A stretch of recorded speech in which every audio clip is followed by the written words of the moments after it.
Snow fell cold on a bitter night. John was gone for the morning light. They blame Karen, but it don't sit right. Too many secrets hid from sight. Oh, the badge runs deep, the law runs thin. They stack the deck, but truth won't bend. The judge looks away, the truth gets drowned. Ain't no justice in Canton Town.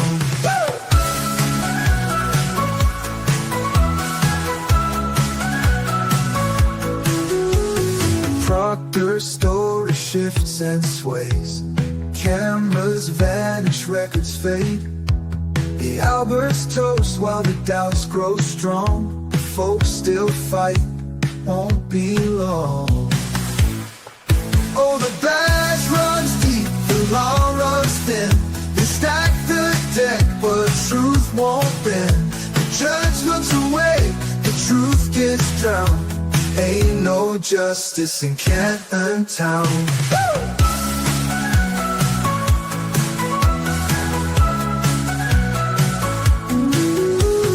Proctor's story shifts and sways.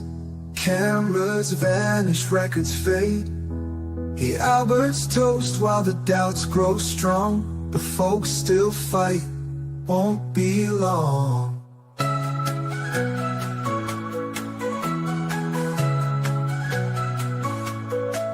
Oh, the badge runs deep, the law runs thin. They stack the deck, but truth won't bend. The judge looks away, the truth gets drowned. Ain't no justice in Canton Town.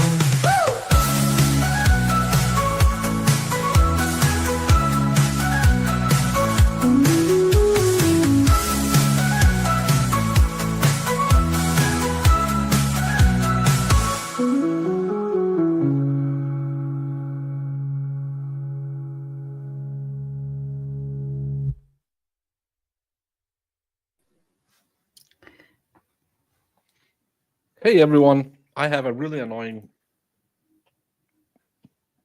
audio feed from the court. Welcome back. I hope you all had a good dinner and you enjoyed your nap and Your I really needed that leisurely break. snooze and, your White Claw. You didn't have to just down it.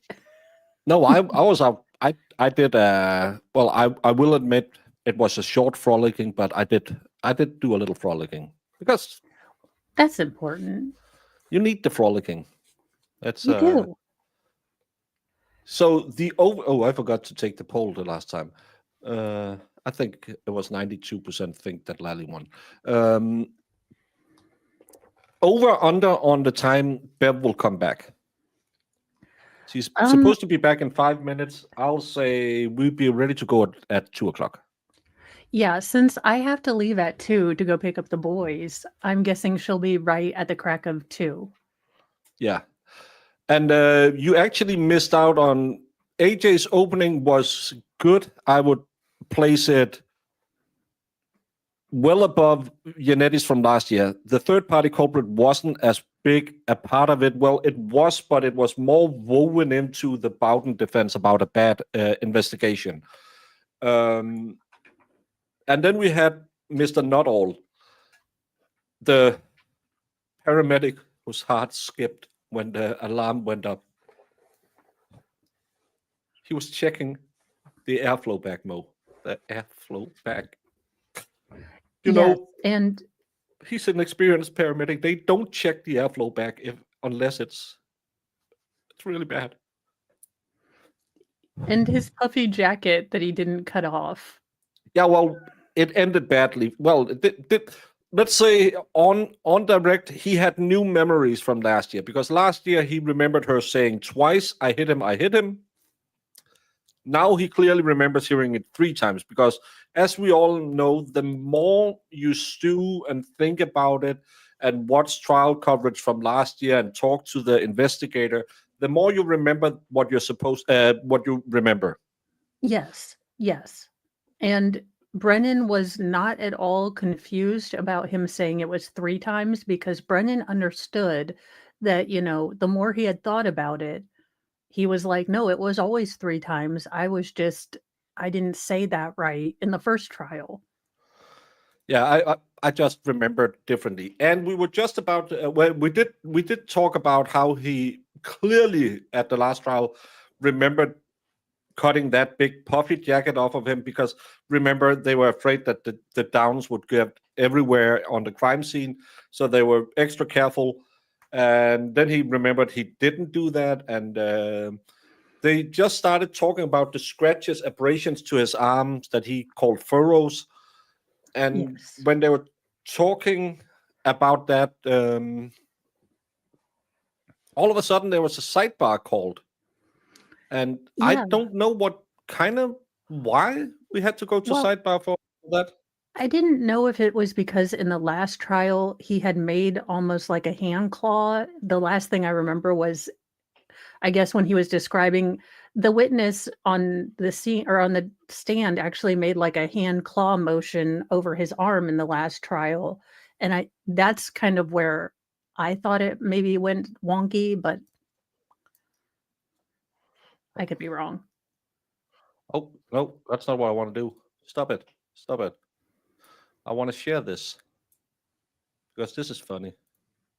I didn't even notice this, but I was getting text. This one. This is when they went to sidebar. Real subtle, dude.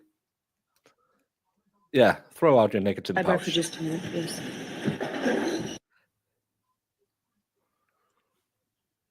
If I was a juror looking at this guy right now after, yeah, What did he put in his mouth? Or nicotine taste? pouch. Oh, And this is from Nikki Conway on Twitter. I hope you don't mind I stole from you. Borrowed. ooh, very cool. Very 80s. It's such an annoying sound to have in my ears while I'm trying to talk. I don't understand how Harry can do it where he's simul interpreting, where he hears the English and then he'll speak German. Because I Oh, just I get couldn't do annoyed that. when I hear something, some feedback, I'm just because you start listening to it. I hate it when you don't mute yourself all the way and then you hear yourself talking and you're like, oh, I hate that voice. The sidebar was about Jackson bringing up previous trial before the question. No, he had an objection sustained to that, and then he went into talking about the furrows. That's how I understood it. Right? Well, if you want to play that game. Yeah, I Look at mean, I this. know they had just gotten into what is a laceration and, Apparently, this is from Aiden's tweet. When they were leaving court, old Paulo Balls mean-eyed him, and Aiden just smiled at him. And apparently, some court officer came over and said that's the right thing to do.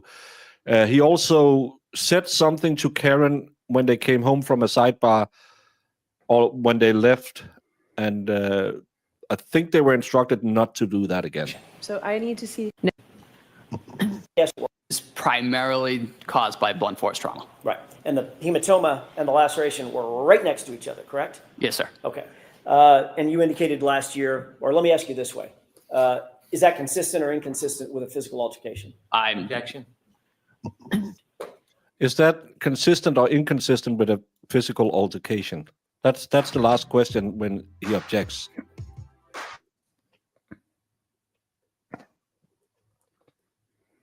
okay. Sandy, That- can't you remember the first trial? When Bev says 1:40, it's roughly 2 o'clock, probably, maybe. Yeah, it's whenever.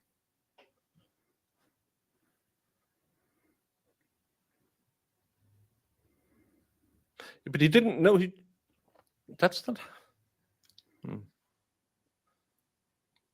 I don't see any third-party culprit issues or timing in this one. I don't. He asked him the same question last year about the physical altercation. I don't know. This is so annoying. Get off that Yeah. StreamYard music. I'll just turn it down so I don't have to listen to it. But Mo, if anyone is new here, other than you, of course, should go over and subscribe to Mo and Valhalla. Yes. What would you say we got out of this morning? Well, I got a feel of how Brennan is going to approach things. He did try to be more of a storyteller. The problem is I don't think that's how he generally does openings because he wasn't very comfortable in it. You can tell that Alan Jackson, this is his style. He creates a narrative and then he puts the facts in, and that's easy for him. Now, it didn't seem at all natural to Brennan. So, and I do feel like, as a person who doesn't know the ins and out, I mean, you and Valhalla were much more upset because you could figure out the lies right away. Whereas I was going back, wait a minute. It was so fast that I almost couldn't keep up with where he was shading things. But the other thing is, he didn't tell the story in a way that was easy to understand. So it was like 2 sentences and then an aside and then 2 sentences and another aside. It was terribly difficult to keep ahead of. But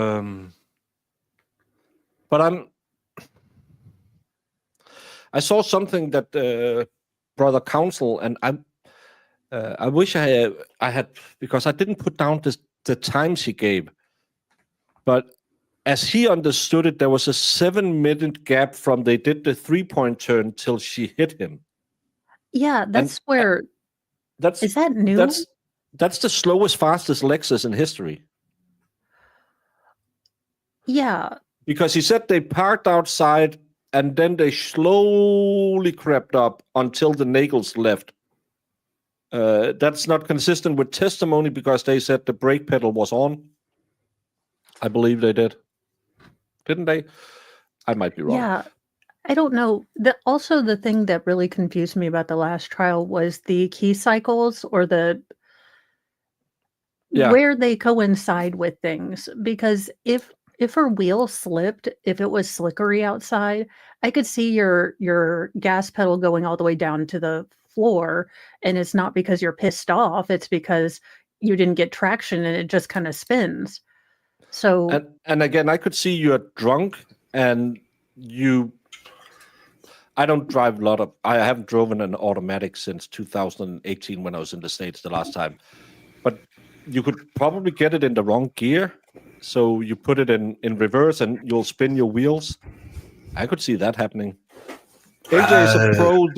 This isn't his first rodeo. Then again, Brennan should be a pro too. I think the problem is it's a way different approach when you're a prosecutor or you're a defense, because the defense will know, and he listened to it first. He of course had his skeleton of his opening statements, and he just have to yell a lot about they didn't prove anything.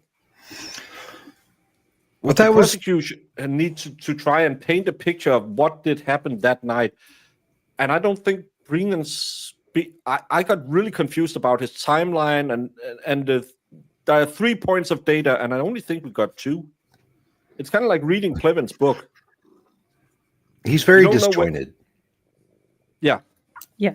The difference, so that was the strategy in the first one, right? Just overwhelm them with facts and hope that they can't put it all together, which it worked to some extent. It ended in a mistrial, right? And I think that's what Brennan's doing again, but he's a better storyteller than Lally was. Lally was very check off the box, right? He was you had 2 kids, right? Yes, I had a 4 and a 5-year-old boys. And what were the ages of them? 4 and 5. Were they both boys? Yes, they were both boys, right? This guy, Brennan, he seems to be better at little They're cutting flare him of off so they sass don't in have it. these very long speeches because this guy he had lead actor syndrome. I was in the state last year, but I was driven around. I had a private driver. A couple of them. Valhalla took me everywhere, Woohoo! and we only almost crashed once. Well, I mean, We were in a Dodge Ram. The curb does not count as crashing. That just counts as in my way. Yeah, true. Yeah.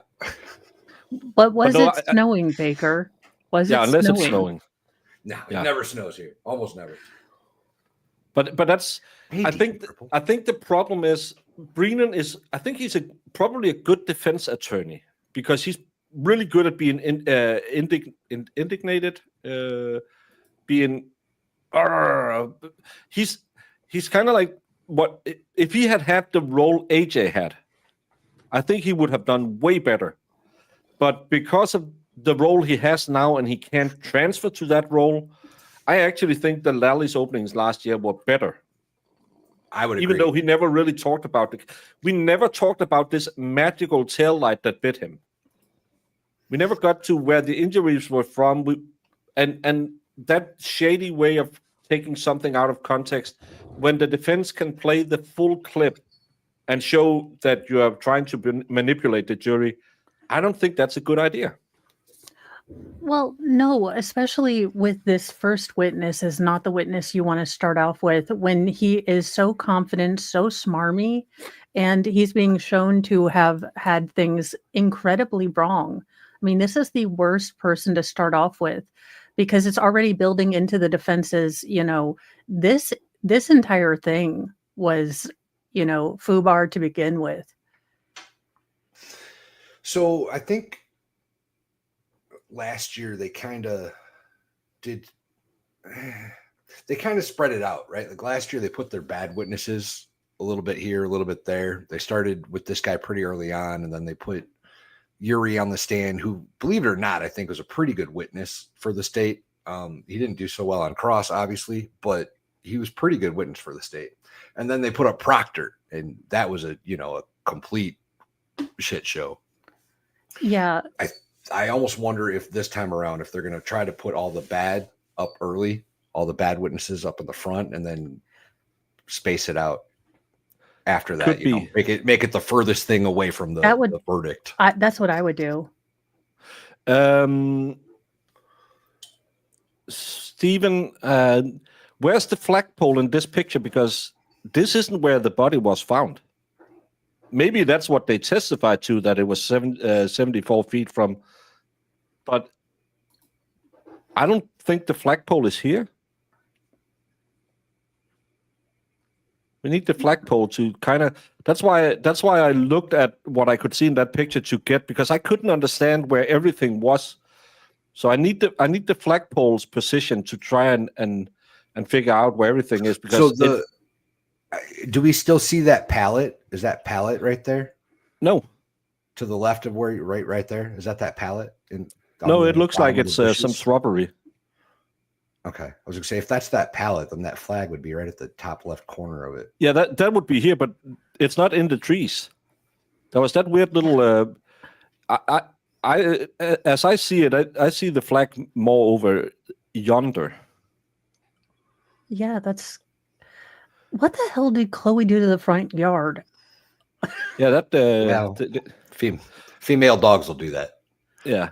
Don't notice the pool in the background. It's not there anymore.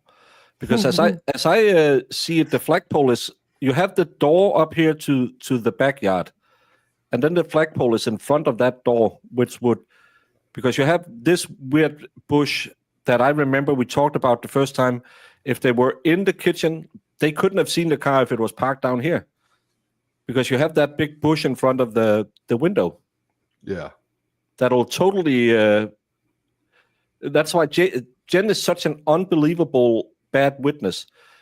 And I did the measurement how much the Jeep would take up, and I believe it came right to this spot. So this is where the Jeep would have ended. Yeah. Again, you hit the lights on that one, it'll hit anything that's. Let's just do a rough estimate of this area. Anything there would be hit because it's on a curve. When he's driving forward, he would have seen anything that was in that area. And y'all, this isn't like some soccer mom that's got this isn't Mo, right? Loading her No. 18 kids into a minivan. This is an ATF agent who's getting into his plow truck, realizes that his plow scrapes across the ground for a few feet, has to stop again, pull his plow up, and then take off. Well, I mean, we should be just happy that Chloe made it out of this alive, considering the ATF was didn't. involved. She didn't. But then how did they get the little, Invisalign of her teeth? Mm-hmm. She's in Vermont. My ass. Jen McCabe did it. They're Yeah, like, Jen, fight on this real quick. Can we get dental impressions by Jen? Going straight to hell. Flag is at the edge of the That's mulch bed. amazing. Okay, so but then it would still be right in front of the mulch bed, because it was the body. The body was situated. If you have the driveway up here, it was situated in front of the flagpole in that direction. They need to park the effing cars out there and remove the mystery. Yeah, get a Jeep, get Karen's car, put them there and show them, and you will have us believe that she miraculously hit the brakes and didn't hit anything when she was going. But it's you have that 30 feet all of a sudden. Last time it was 60 feet. Yeah. Why? There's no way that car hits that rate of speed in 30 feet. No way. No way. No. Absolutely No way not. in hell. No. No chance. No chance in hell. Whose entry song is that?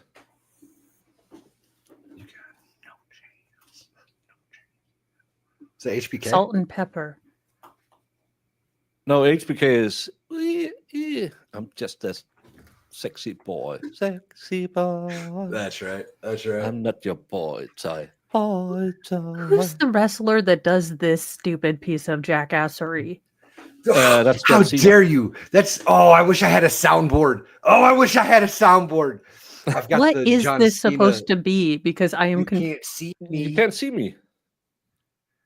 You can't see me, okay. Mr. McMahon.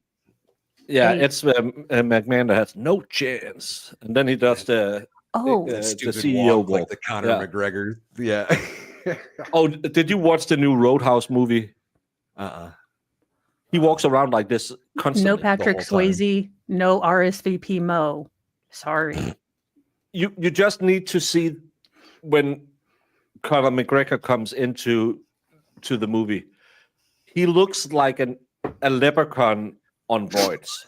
Probably because he is a leprechaun on As roids. opposed to probably what he pretty looks like accurate. the other times of the day. No, but he keeps going like this. Like he has. It's such a weird. I don't know why he's walking like that. It's such a weird look, and he never change. He changes it when he's fighting, but then he'll go back and when he's walking up Strut. and to fight again. No, it's not a strut. It's so stupid. 10 meters. That car couldn't do the 3-point turn and get up to there in under 7 minutes, but it can accelerate for 24. And someone said there's a speed block on reverse on the Lexus, but I don't know enough about cars. That'd be interesting. You won't watch our wrestling show? Me and Valhalla will sit and do old pay-per-views. Ooh. I think And here we have everyone's favorite, IRS. Imagine a man doing so little and sweating that much. He was around for a long time, wasn't he? Yeah, he went down to WCW as well. He was a part of the $1 Million Corporation, the worst corporation in history because they lost every match. With Tatanka, because when you think, oh, we have the $1 Million Corporation, we had the IRS, I think they had Repo Man at some point, we had Virgil, the personal manservant, and then we had Tatanka. Tatanka. The Native the American. Native American. you guys are joking. This I definitely was want to be awesome. called in as color commentary. I'll be like, I never thought I'd see a sequin G-string in 3D, but wow, this is special. No, Now you have, he wrestled in his Now you have. native garb, and then he had a red mohawk until Yeah. it started making his hair fall out. He he stopped having a red mohawk. He was no longer a last of the Mohicans. No, he was. I can't even remember his tribe name, but Tatanka means buffalo. Yeah. Oh, Yeah. So It his name was Sioux, Buffalo. I think he was Sioux. No, he was Dakota? some little weird tribe. I can't remember the name of it. I don't know. Orton and Cena. It's been going on for now 20 years. It'll never be over. Ugh. It's a moneymaker. all right. Well, you guys, I No, will I don't be think it was listening, Dakota. but Bev has think it was Bev'd Dakota. us. We'll take care of Alrighty. your viewers till you're back. Thank you Yeah, so we will. much. I will be listening. I'll probably be yelling, and my kids will be like, "Is this the woman that was really bad at hide and seek?" Still, because she's a moron. He was a Lumbee tribe. Yeah, Lumbee. Oh, look at you, Hellfish. I think he was. Isn't that from Michigan or somewhere, or Canada? Somewhere up there. Could be. This is the best intro. I love Orton's theme. I don't know if I know Orton's theme. That was like after when I hear stopped watching it. voices in my head. They talk to me. They understand. They talk to me. They talk to me. It's just a banger. You remember those CDs you could buy that were all the WDWF theme songs or whatever? You mean the Spotify numbers that you can work out to? Well, back in the day, before there was streaming music abilities, they had they would release CDs of all like 20 or 30 different theme songs on it. I remember Yeah. that. And when you listen to it now, it's kind of weird when you just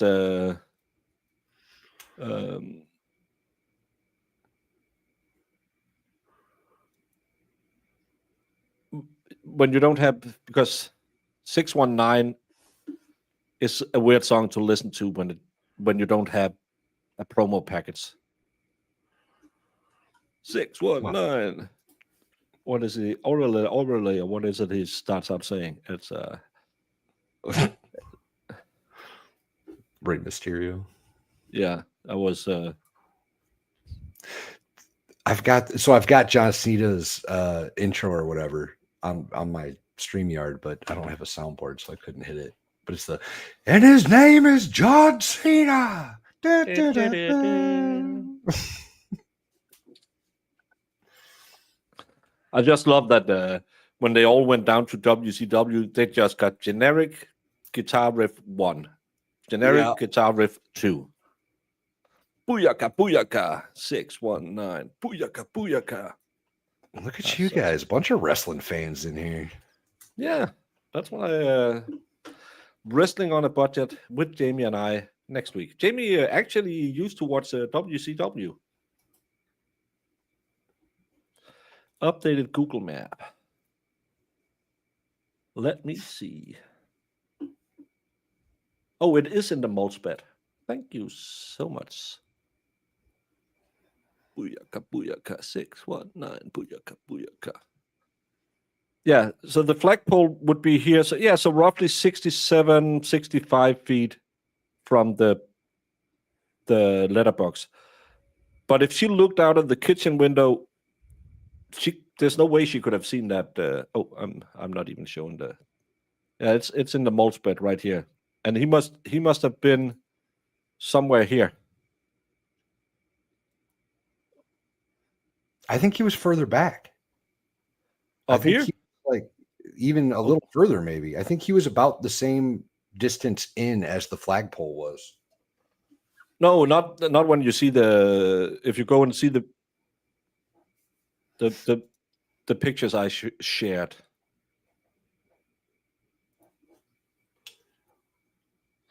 Booyaka, booyaka, 619, booyaka, booyaka. It's gonna be stuck. It's gonna be in your head all day. Yeah. You're gonna have to listen to it now.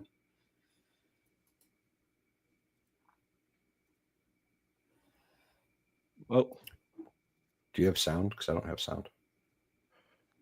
I have sound in a second. What's going on? What'd you do now, man? You're supposed to be the professional on this one. I am the professional one, but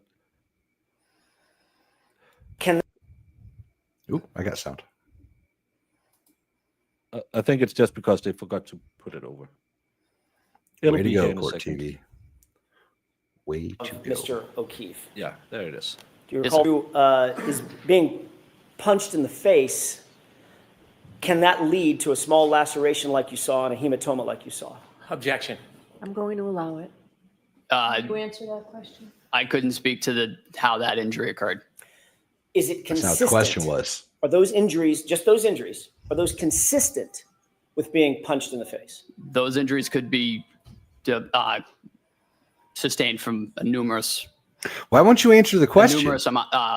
ways. And I Yes, didn't- it could be. It could be from that. It That- could be from others as well. Okay, so that's what I'm asking you. It could be, in other words, it's consistent Yes, with sir. being punched in the face, correct? Slimy. Thank you.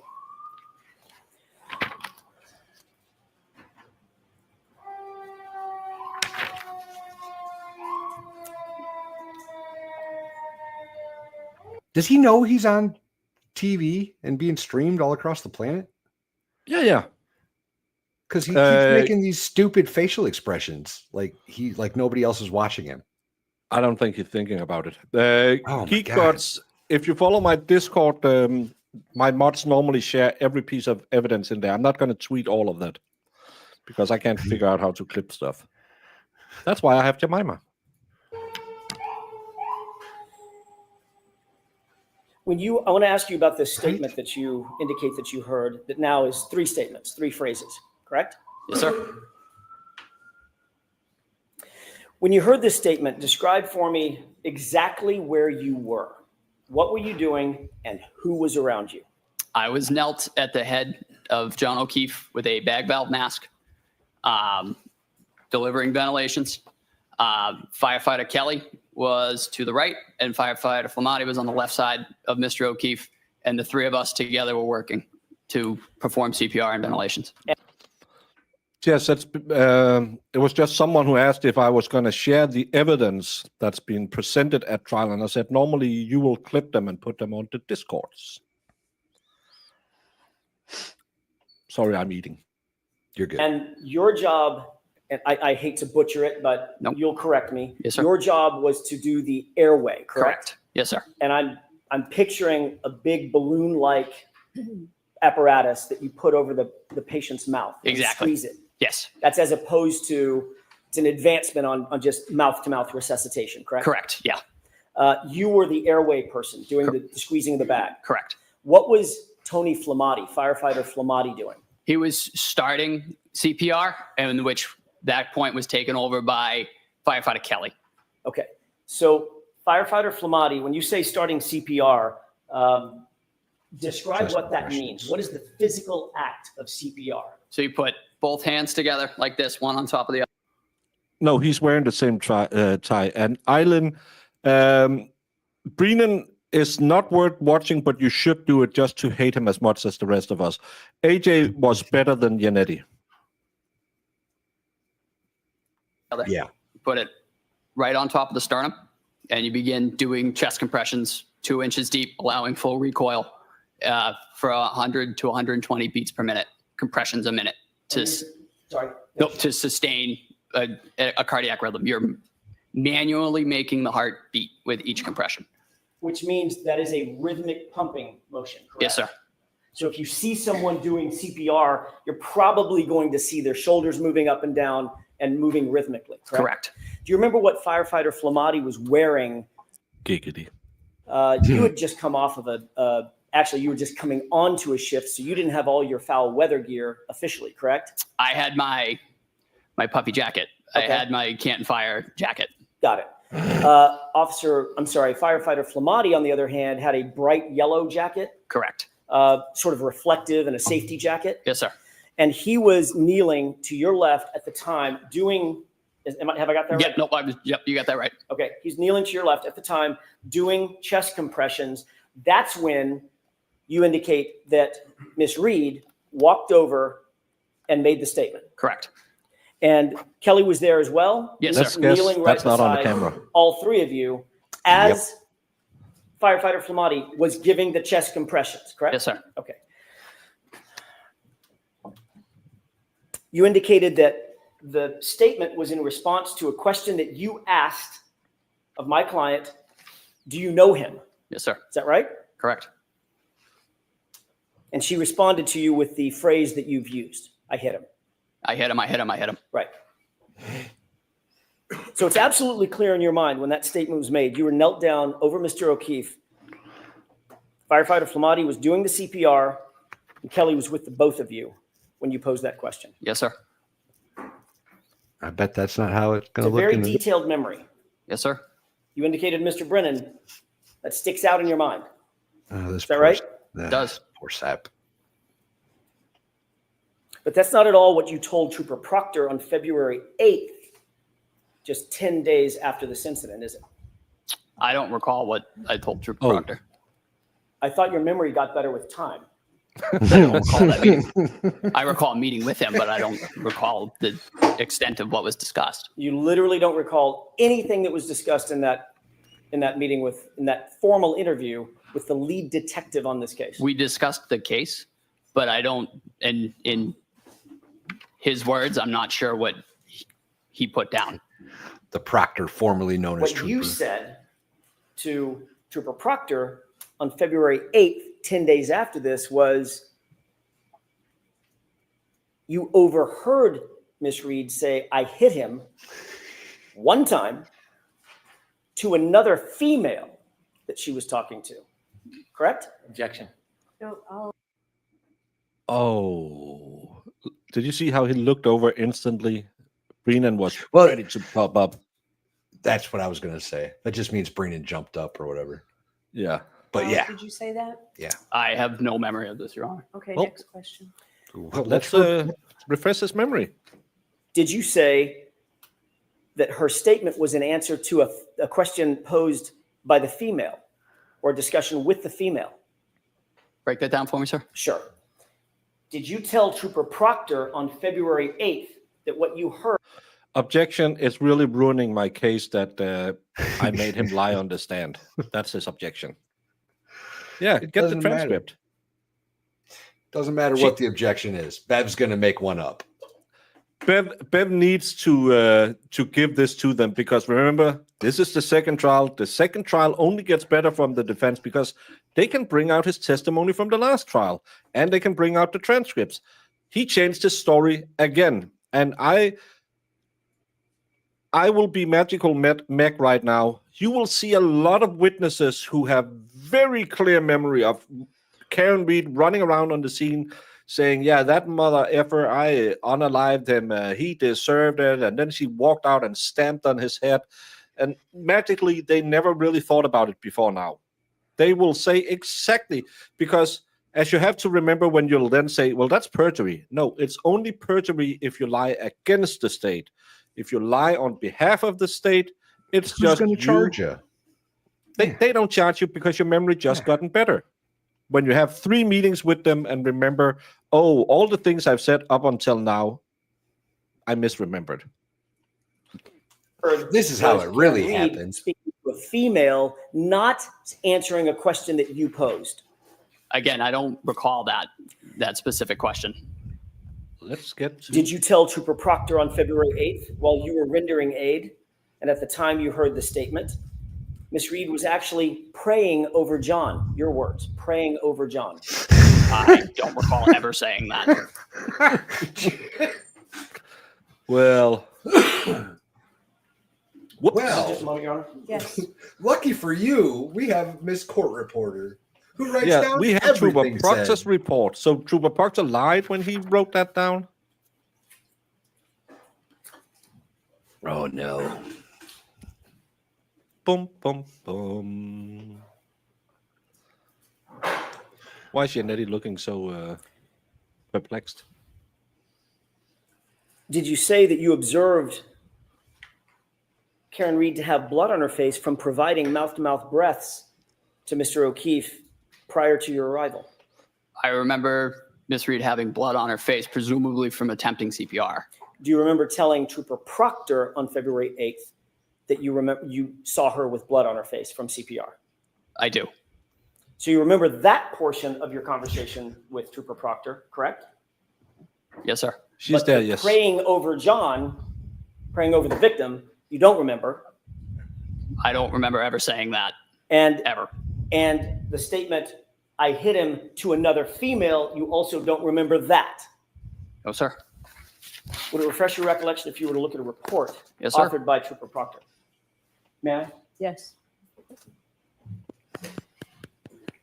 And now he's going to testify that, oh, I didn't say that. He must have taken it down wrong. Remember when Jen said that every time she didn't remember May I saying direct the stuff? witness's attention to the second page, Your Honor? All right, why don't you take a look at that? Oh, this is such a bad look. And this is just the poor paramedic. This guy doesn't even have shit to do with it. I don't. Wait till they get a hold of Brian Albert this time around. Oh my God, they're going to eat him alive. Yeah, they probably went out and talked to people. May I approach, Your Honor? Yes. I can understand why. Sir, did you have an opportunity to glance at the report that you were just shown? Yes, sir. Does that refresh your recollection about your conversation with Trooper Proctor that he put in a report? It does not, sir. So as you sit here, you have no memory of what you just read in this report from Trooper Proctor, the lead investigator on the case. I have no recollection of ever saying that anybody prayed over anybody ever in this case. So You did see it in his report, though. Right? Sustained. You've admitted under oath that your memory of the events at that time, from that time frame, January, February 2022, is faulty, correct? No, sir. In your April 2024, it's April 30th, 2024 testimony from last year.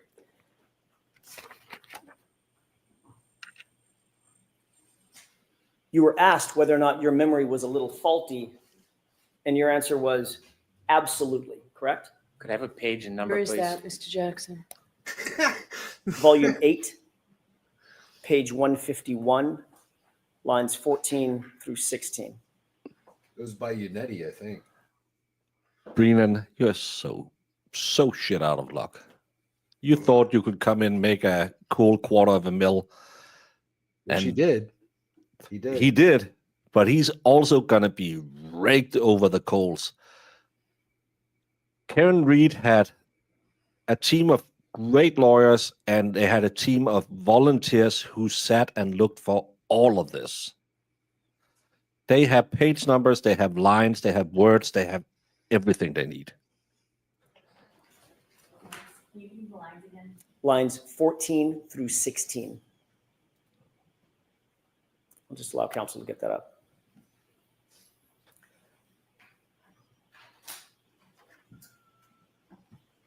If we could pose the entire question and give content to it, please.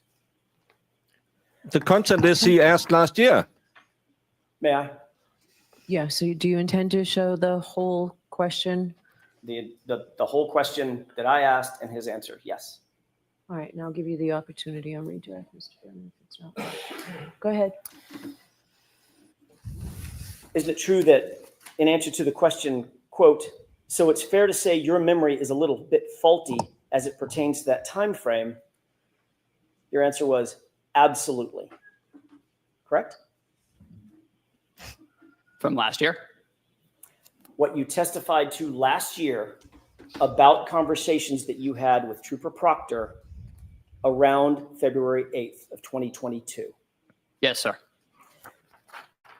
And you would agree, as you sit here, that your memory is still faulty about your conversation with him. With correct? Trooper Proctor? Yes, Yeah. sir. So you're not saying you didn't say that the statement was made to a woman, correct? Objection. Are you saying that? No, ma'am. Okay, next question. Thank you. And you're also not saying that you didn't say to Trooper Proctor that you saw Karen Reed praying over John O'Keefe. Objection. So I'd like you to ask that differently. Did you say that? I have no recollection of saying that ever. Do you deny it? Next question. My point is, if you have no recollection of it, you're not denying saying it. Objection. Are you denying saying it? Yes. So you do have a recollection that you never said it. You understand the difference? Oh, sir, I don't believe I've ever said praying. That's really not something that I would have said. I didn't see it that day. It didn't happen. I don't remember ever saying prayed You didn't in regards see to it this case ever. You didn't see it that day, and it never happened. That was your words just now, correct? Because Jen Break McCabe that down said for it me. did. You didn't see it that day, and it never happened. That's what you're saying about the praying statement, correct? Yes, sir. And in that same exact statement, you also Outstanding. included the phrase, I hit him, correct? No, sir. In the statement that you made to Trooper Proctor, The report that Trooper Proctor wrote? correct? You just Again, read it. I don't remember ever saying the words praying over him. I do distinctly remember I hit him, I hit him, I hit him. Which doesn't appear in that report, does it? Objection. I'm going to sustain that, Mr. Jackson. You directed him only to page 2. Understood, Your Honor. This is pretty brilliant, actually. Yeah. He's putting him in a position where either he's a liar, I'd like Proctor's to a show liar, you or Jen short McCabe's a portion liar, of or the all video, three. the same video that you were asked to look It's at pretty brilliant. on direct examination. And Your Honor, That's actually something Bev said a lot of times last year during objections. She said, you have to break it down, Mr. Jackson. She said that a lot in the first trial. But if you didn't, because I didn't cut the voice, the audio, maybe Valhalla try and say it again, what you just said. About what? Oh, this is absolutely brilliant. So what Jackson's doing right now, one of three things has to be possible. Either he's lying, the paramedic, or Trooper Proctor's lying in his report, or Jen McCabe's lying about the praying. So this one line of questioning proves, or at least points out, that one of these three for sure is a liar. Yeah. It's a brilliant line of questioning. It's absolutely brilliant. Because he can then cross it with Jen later and said, well, he stated he never saw her praying. So he said, are you saying it didn't happen that day? He never saw it. It didn't happen. Yeah. So, then she'll say, well, I saw it. And then it doesn't make sense that he claims that I hit him, I hit him, I hit him. Can't they show him his last statement? No, but they can show him his testimony from last year. They don't have a court reporter who can do readback. She uses the mouth thing. He's going to make every one of these people a Right to the liar court, before they I ever can get on the certainly stand. mark it Yeah. as a Yeah, defense awesome. exhibit or for So is this identification. going to be an exhibit by agreement? It is. It Okay, is. So we now that, Madam Court Reporter, thank you.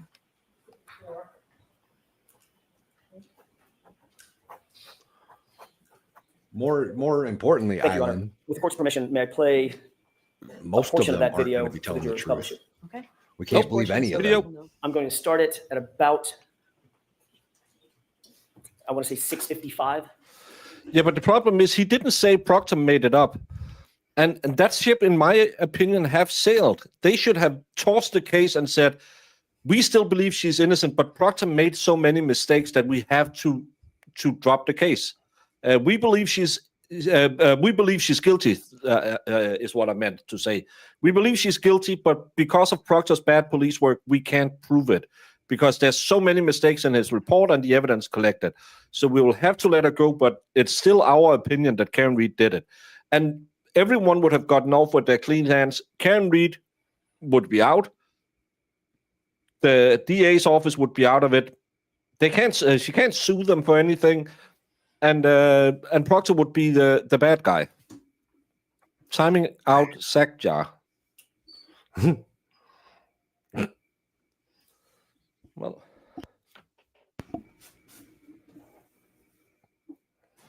Mr. Wall could cue that up. Before you play it, can we have it on that screen as well, or is it only playing to this screen? I don't know. When Ms. Gilman did it, it was both.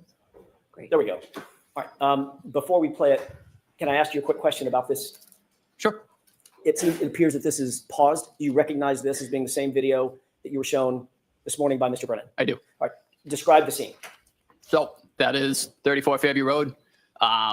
The lights in the background, I believe it is either right as we pulled up or right as we're pulling up. Okay. Same dash cam video. Yes, sir. Can we scroll this to the 6:55 runtime spot, please?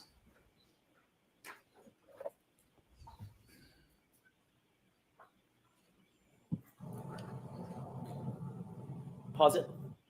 Okay. Do you see the individual on the left? Far left. Yeah, the jacket? Correct. Yes, sir. Who's that? I believe that's firefighter Flamati. You previously indicated that when you heard Ms. Reed make this statement, the firefighter Flamati was on his knees providing CPR at the same time you were knelt down providing the airway. This isn't when it was That's stated. not my question. Is that what you said? Can you repeat the question, please? Sure. You indicated earlier when you heard this statement by my client, you were very detailed. Firefighter Flamati was knelt down providing chest compressions at the same time you were knelt down providing airway support for Mr. O'Keefe, correct? I had also said that at some point, That's a firefighter yes or no Flamati question. So I'm going to let the witness answer the question. had transferred CPR to firefighter Kelly. Firefighter Kelly did take over compressions at one point. Okay. That's not my question. Okay. My question's an easy one. Did you say that when Ms. Reed walked over to you and you had this dialogue with her, she made that statement that firefighter Flamati was on his knees providing chest compressions at the same time you were knelt down providing airway support? Yes, sir. Okay. Firefighter Flamati, your testimony appears to be standing up right there, correct? Yes, sir. Let's play the video forward for just a second. Stop it. Can we see the What video? did you see firefighter Flamati do just now? I believe he just knelt down. Okay. So at this point, he's kneeling for the first time, correct? Yes, sir. And he's about to provide chest compressions as your memory serves, correct? Yes, sir. All right. Let's go ahead and play it forward. Pause. Do you see my client in that photo? I'm sorry, in that clip? No, sir. You didn't see her? Oh, no, I did see her. Yeah. I don't see her on right now. Right. She just walked off frame, correct? Sir. Let's go ahead and play it forward.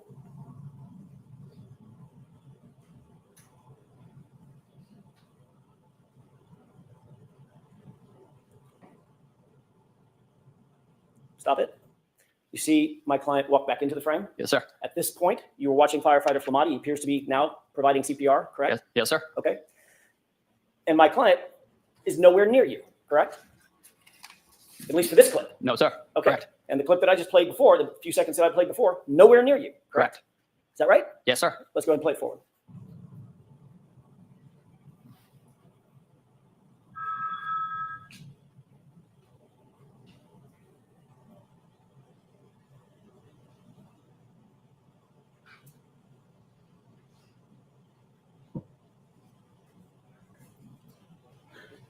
Any minute now, she'll go over and say it.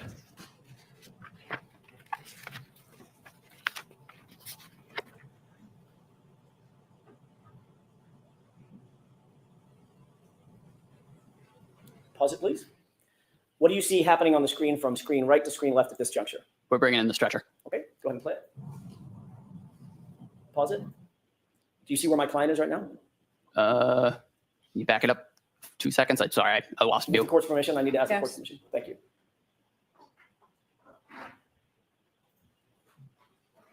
Okay, let's go ahead and play it. Pause. Did you see my client? Yes, sir. Where is she in the frame? Behind that other individual. Behind the SUV? I believe she's in front of the SUV and behind the other individual. Okay. I'm at the SUV, that's the white SUV that's in Yes, sir. the far distance. Yes. That's the back of the SUV. She's behind it, right? Correct. Yes. Okay. Not near you. No. Okay. Let's go ahead and play it.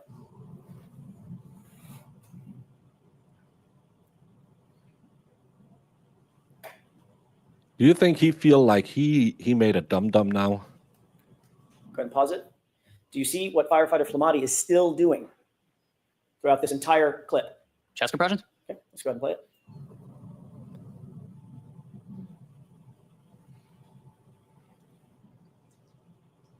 Pause. What's happening now? We're Mr. O'Keefe's on the scoop stretcher and he's being transferred to the ambulance stretcher. So that's the entire time Mr. Flamati, firefighter Flamati, was giving chest compressions. It's captured right here on this video, correct? Yes, sir. Okay.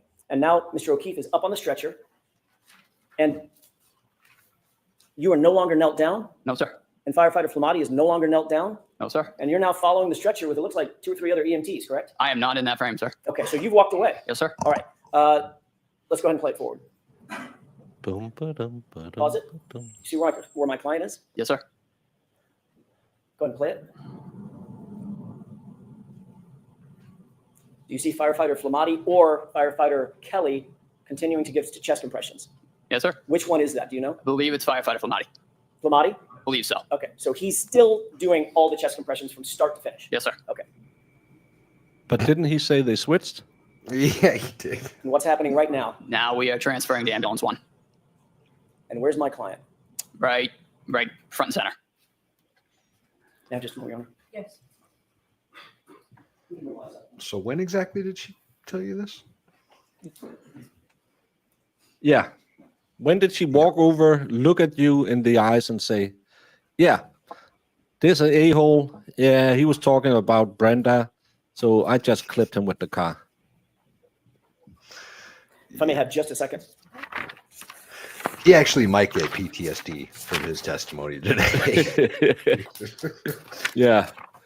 But it was bad last year from McLaughlin, but not bad enough that you should have PTSD, but probably With because... regard, just a couple of more questions with the court's permission. Okay. I'm going to change gears. With regard to what you talked about on direct examination, the hypothermic conditions, you're not a medical doctor, correct? No, sir. You don't diagnose patients? Sir. You're not diagnosing that John O'Keefe suffered from hypothermia that night? No, sir. Thank you. That's all I have.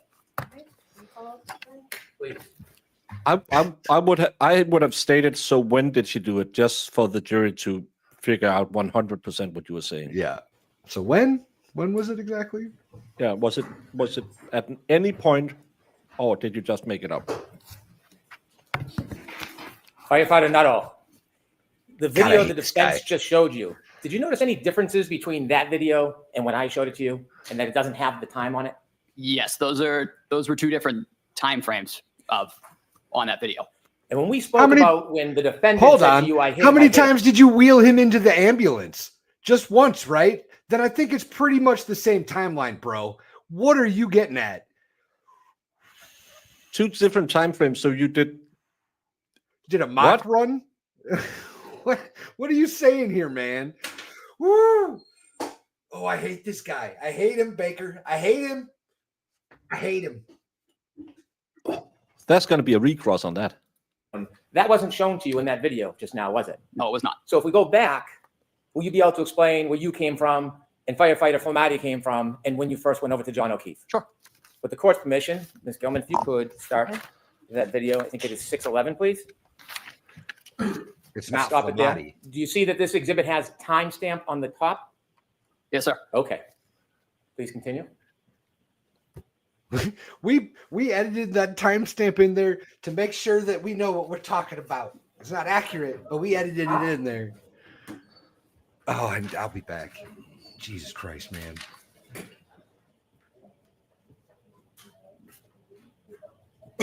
Could you stop, please? Do you see the red lights on the left?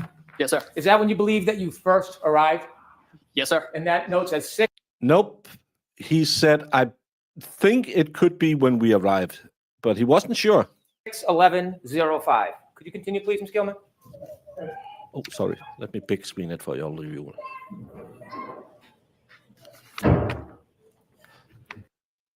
And as you could hear, she was screaming, Jen, Jen, there. And now they're walking over there. That's the one we saw before. Please watch to the left. Stop, please. Is that when you first arrived and walk over to help John O'Keefe? Yes, sir. That's me. I'll note that the timestamp is 6:11:21. Okay, continue, please.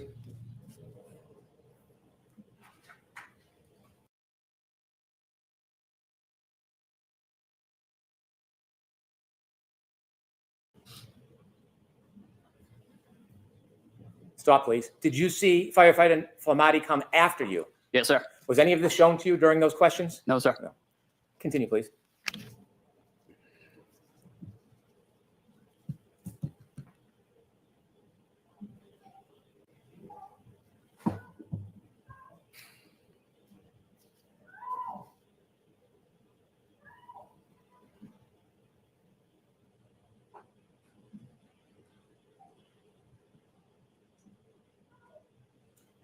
Stop, please. Do you see the defendant in that screen? Yes, sir. Do you see her moving from right to left towards you? Sustained as to the form. Okay. What direction do you see her running on that screen from right to left? She's running towards where the three of us are grouped. Okay, please continue.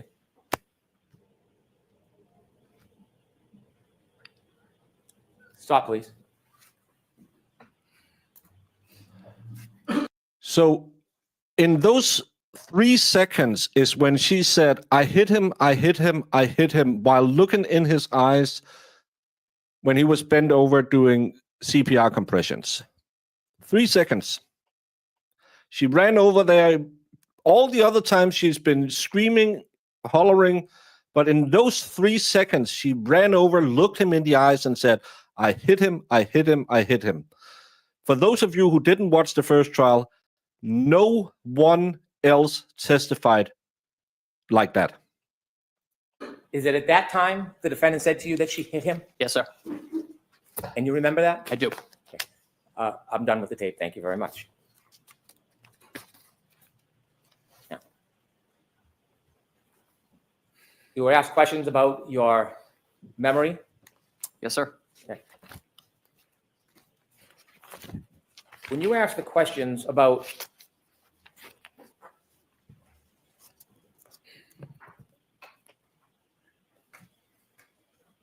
Trooper Proctor, when you were saying that you didn't remember, were you referring to the conversation with Trooper Proctor, or were you suggesting you didn't remember what happened that morning? I don't remember the interview with Trooper Proctor. I remember it happened. I don't remember the substance of what was discussed entirely. I remember we discussed that morning, but Do you know if that conversation was recorded or just a conversation between you and the trooper? I do not know if it was recorded. You asked questions. I want to ask you about questions on Mr. O'Keefe, and you mentioned that there was some type of blood clotting on the back of his head. Yes, sir. You noticed there were abrasions on his right arm. Yes, sir. You noticed there was a hematoma on the right side of his head. Yes, sir. A Did you see any bruising on his hematoma? right knee? Don't Is recall, that a sir. cigar? Did it stand out to you that all of his injuries, all of them that you saw, other than the cut on the back of the head, that they were all on his right side? Yes, sir. Did you notice any hematomas on his left side? I did not. Did you notice any scratches or abrasions on his left side? Sorry, do we have any medical personnel? Isn't it a hematoma? It's not a hematoma. He said the dried blood matters. Yeah. I did not. Did you notice any marks that would be consistent with an altercation on the left side of his body? I did not. You were asked about the cause, and you said that you don't know the cause. You weren't there. were you? Hematoma. No, sir. You asked if it was consistent with being punched, and you said it could be. Yes, sir. Could it be consistent with being clipped by a car? Sustained as to the form. You were asked questions about clothing, Yes, sir. and you had at one point said you thought that Mr. O'Keefe was wearing a winter Hematoma. jacket. Do you have any memory that when you first got there, or when you first got there, do you have any memory whether there were any towels wrapped around Mr. O'Keefe's head? I remember there was a white cloth of some sort on the scene. Okay. And when you were asked about your memory regarding the clothing, was the clothing of what was utmost importance to you at that time? No, sir. And why is that? I was, again, focused on Mr. O'Keefe's airway and ventilation. Okay. And And what when you were Karen Reed asked said. about the clothing, do you remember if you added anything else about your certainty or uncertainty about clothing when you previously gave a statement or testimony? I believe when I testified last year, I did note I had no part in removing any articles of clothing or anything like that. That was not my job in the back of the truck. Do you remember any recognition of the fact whether you were certain or not about clothing? Repeat the question, sir. I'm sorry. Well, is there anything? Oh, now we come back into the part where you're asking this guy to think on his feet, and he's not good at that. No, he's Refresh not. your memory about what you had said about clothing. Ask a different question first. You had mentioned that you had some difficulty about clothing. Do you remember what you had previously said? I remember there was some difficulty of getting the individual's puffy fingers coat through off it? clothing just because they were so cold. They were difficult to manipulate. Just they really was not conducive to getting clothing off easily. You met with me 3 times. Yes, sir. I had not met you before any of your prior testimonies, had I? No, sir. Do you remember meeting with me and discussing this case with me? I do. Do you remember me asking you to tell me what you remember? I do. Do you remember what I told you about testimony when you come into court? Yes, sir. What did I tell you? I remember we discussed that just tell the truth. Oh, that was good. Did I tell you that it doesn't matter? There is no side. Doesn't matter if it helps or hurts, that you just tell the truth? Sustain. Did I ever suggest to you that you should stick to a story? No, sir. Did I ever suggest to you What you are you should doing, offer your Brendan? testimony in any certain way? He's trying to clean up what he knows was a really bad cross-examination. It's not going When to I work. talked to you, did I ever ask you to say anything about your testimony to this jury? No, sir. Other than what? Speak to the jury. Did I need to tell you to tell the truth? No, sir.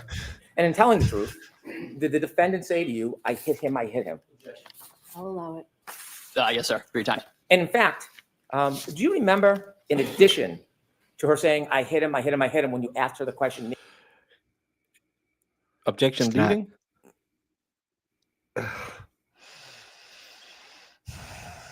Isn't he leading the witness right now? Is this Kneeling considered down cross? over John O'Keefe's body? You can. Do you lead on remember- cross, right? If you ever talked about other times that she said it, not to you. I do not. Okay, The answer is I do not. Next question. okay.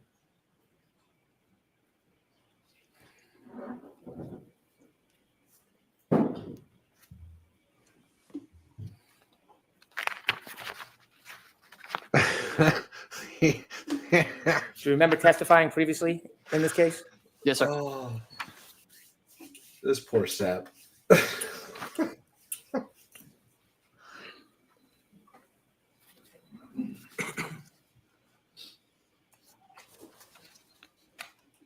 I love that the auntie says, what kind of asshole goes after a first responder? Their only job is to save life. Not a good look. Well, a lying sack of shit. You could go after those. Doesn't mean just because you. Do you ever watch Dexter? It was just he was just helping saving crimes and unaliving bad guys. Why would anyone put him in prison? Yeah. The aunties are so stupid.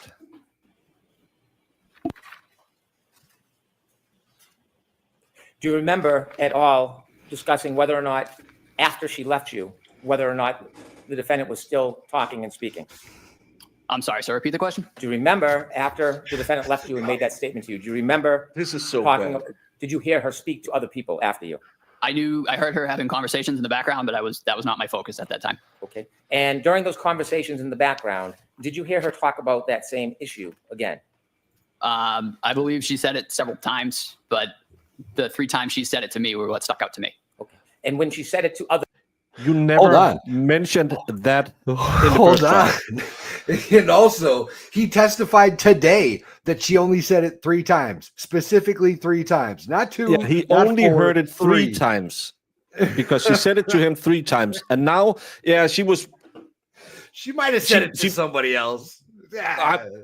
She was on the phone calling her dad. Said, "Hey, Dad, you know what? Ooh, I hit weird him, I hit him, I night hit last him." night." Oh my God.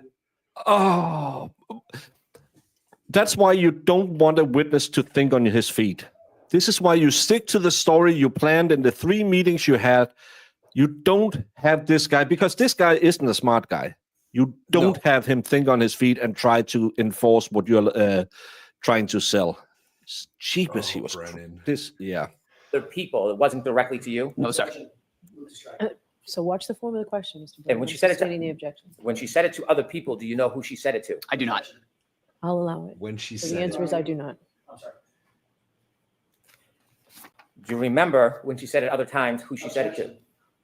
I'm going to see counsel at sidebar for this. Yeah, go to sidebar because That's why you're here. Again, sorry. That was a quick sidebar. I'm really surprised Aaron's there. It's been a month already. Sticky Wick Nice. widget. Thank you for the month. Nice. Oh my god, this is so bad. It's worse than I thought. Hey, So that's the does Reno cop not- that got booted out of the first trial, isn't it? For Yeah, like, and why is he shoulder allowed to checking wear? Karen? Why is he allowed to wear a cup pin on his shirt? I thought those weren't allowed. Yeah, and again, notice that Daddy O'Keefe is not sitting next to Mama O'Keefe. They don't live in the same house anymore. No.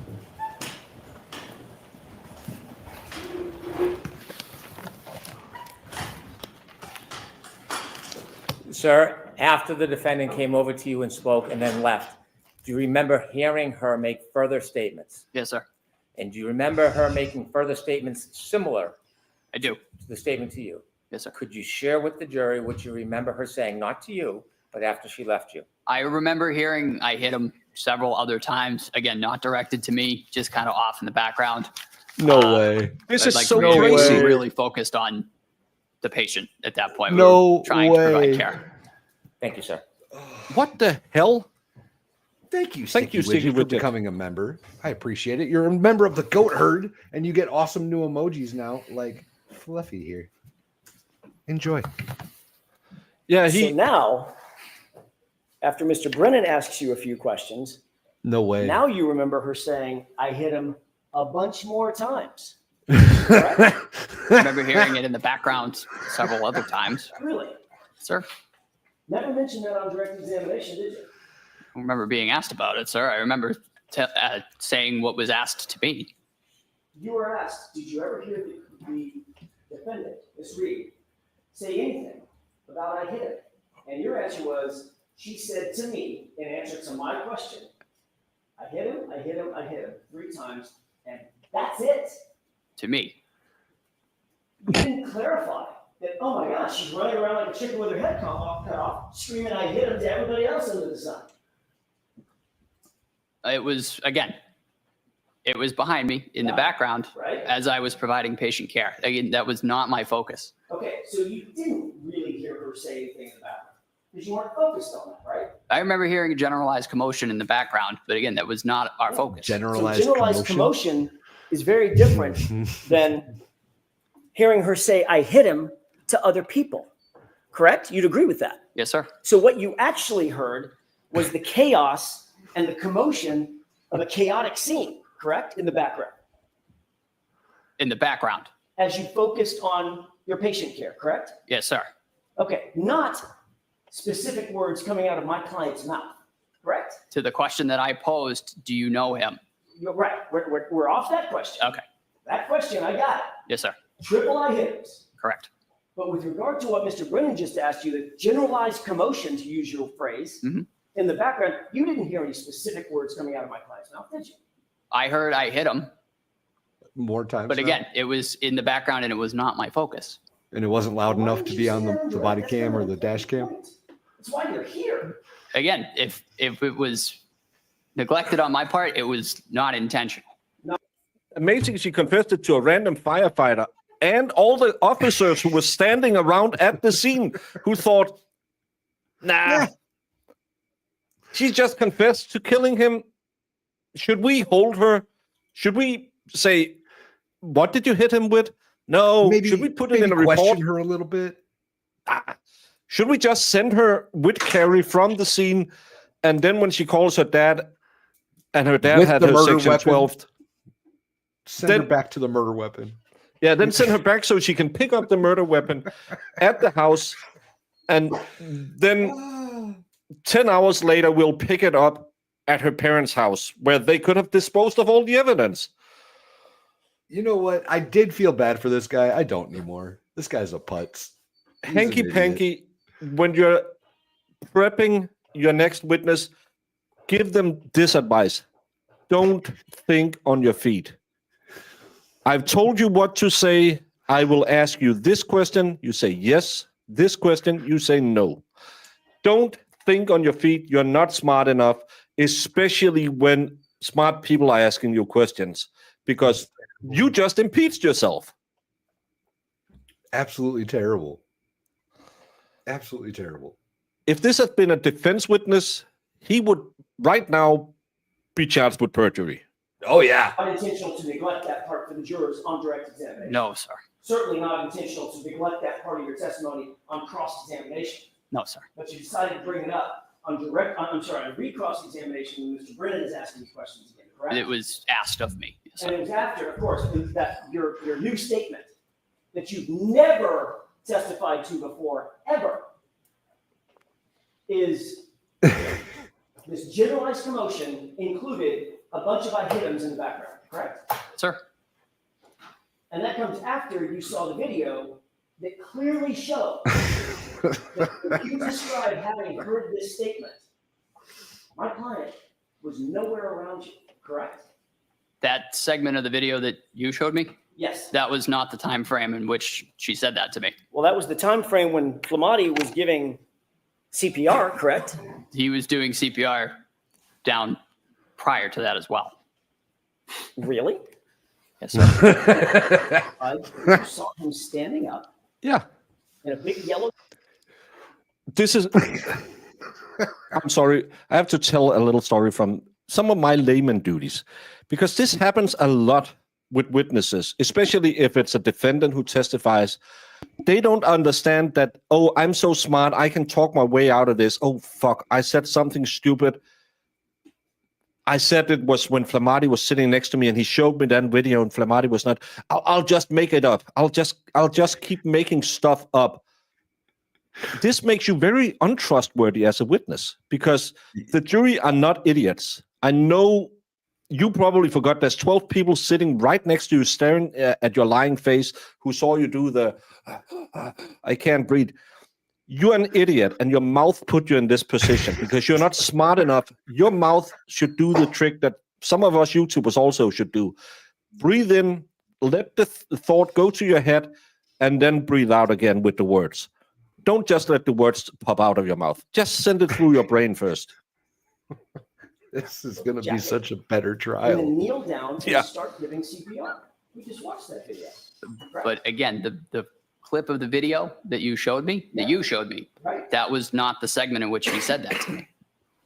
Well, that's what you're saying now, but what I'm asking is, you described a very distinctive scene, a very, very specific scene. Yes, sir. I remember it vividly. She said that I hit him phrase when Lamani was down giving CPR and you were kneeling down giving airway support and he was doing rhythmic CPR chest compression. Yes, sir. That's what happened. And then I showed you that very scene, didn't I? Yes, you showed me that clip prior to that. I showed you the very scene that you described where Prior. Lamani gets down and starts chest compressions and never stops until the gurney is taken off the frame of the camera to the Isn't that what I showed you? That is Sure. I don't know if I can do it again. I showed you the scene where firefighter Flamani gets down on his knees, begins chest compressions, and never stops until that gurney is taken off camera, off frame, into the ambulance. That's the clip I showed you, correct? that is the clip you showed me. And that's exactly when you described your vivid memory from 3.5 years ago. That's exactly the scene that you described when my client supposedly said, I hit him to you, correct? Again, the clip that you showed me, that was not when it was said. That segment that you showed, that was not when it was said. It was said prior to that, when the Yeah. three of us were together. So Flamati was not giving chest compressions then. He was. The CPR was a continuous effort throughout the resuscitation. But we saw him start it. Firefighter Nuttall, we saw him start it. We saw him walk into the frame, kneel down, and begin the chest compressions, didn't we? We did. So he, And at no point at that time or after did my client even approach you, did she, in that clip? She did. What? Objection. Oh, you're an idiot, bro. Just a question. Sure, Mr. Jackson. sure. What is a question? That was a Can you see question, Bev. that clip again? Yes, please. We're not going to show the video again. We've seen 2 videos. Which one is? why are they? Oh, This she's- guy he's being impeached by prior statements, and you're not allowing them to show the evidence that this guy's lying. Bias, Bev. Grab a white That's claw. super bias. That's super bias. She's running protection now already. Yeah, she knows this is bad. She knows this is real bad. Oh, Bev, I'm disappointed in you. Yeah. I didn't think that was possible. The The The Commonwealth. one with the timestamp in Right. the top? It's the exact same video. One has timestamp, one doesn't. Yes, show the full video Just to with be the clear. timestamp. You described a very detailed scene in which firefighter Flamati got down on the ground on his knees and began CPR. Yes, sir. We saw a clip that it played fully through. Mhm. Starts and stops, but it played fully through, correct? Yes, sir. That was true and accurate video of what happened that day, Yes, sir. that morning, correct? Correct. And from the time firefighter Flamati began his CPR, he never stopped. Went all the way through until the burn was taken off the camera, correct? Correct. You also described very clearly before you saw the video that the time when my client walked over and you had this dialogue and you heard this statement, it was during the time that firefighter Flamati was given CPR, correct? You described it. Yes, sir. But when we actually see firefighter Flamati giving the CPR, as per your description, at no time did my client walk over and have a conversation. Did she? In She- that video? She did in the video. She did. In the portion that Mr. Did. Brennan played you, was firefighter Flamati giving CPR at that point? As I said previously Was as well. he or was he not? Yes or no? Objection. I'm going to let the witness answer the question. Yeah. Firefighters Kelly and Flamati were trading off CPR. That's not what you said. Tony started idiot. doing CPR, and it was passed off at one point to Firefighter Kelly. Firefighter Kelly at that time was a BLS EMT. Firefighter Flamati was a paramedic. They're going to move towards Firefighter Kelly performing CPR because at that time his skill set was not as advanced as Firefighter Flamati's. Please answer the question. In the clip he showed you, was Flamati doing CPR? We don't care who had what training. You are just impeaching yourself, you idiot. He's trying to As back Thomas. up his But they theory did or switch statement off. with these That is a factual routine anecdotes. cardiac arrest. We switch off compressions. But the video that Mr. Brennan showed you was earlier in time, a few seconds or a minute or two earlier. Yes, sir. You'd agree with that, correct? I would. And firefighter Flamati had not begun CPR, had he? I don't believe so. That's right. He hadn't. But that's the time Moron. that my client walked over your general area, correct? Correct. Before CPR was started, correct? CPR was started immediately, sir. Can we wrap this up? I don't know if we Nope. can, Judge. Nope. Your Honor, this is a murder case. We have a lying witness. You can tell we have a lying witness. No shit. You don't If he tell knows it. the defense to wrap it up. You didn't tell Brennan to wrap it up when he was leading this motherfucker more than Rossman leads her donkeys around. I think it's probably Dominic who Doing the lead. leads her around. But yeah, Yeah. this is can a relate to that. murder case. It's not just a speeding ticket. Give you a couple more minutes. Unbelievable. Do you understand the confusion? Objection. Sustained. All right, a couple more questions on this.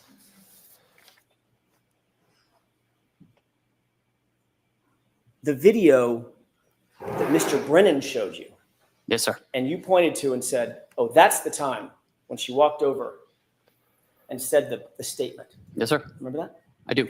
Firefighter Flamati was not even kneeling down giving CPR, was he at that point? No, The answer is yes or no. no.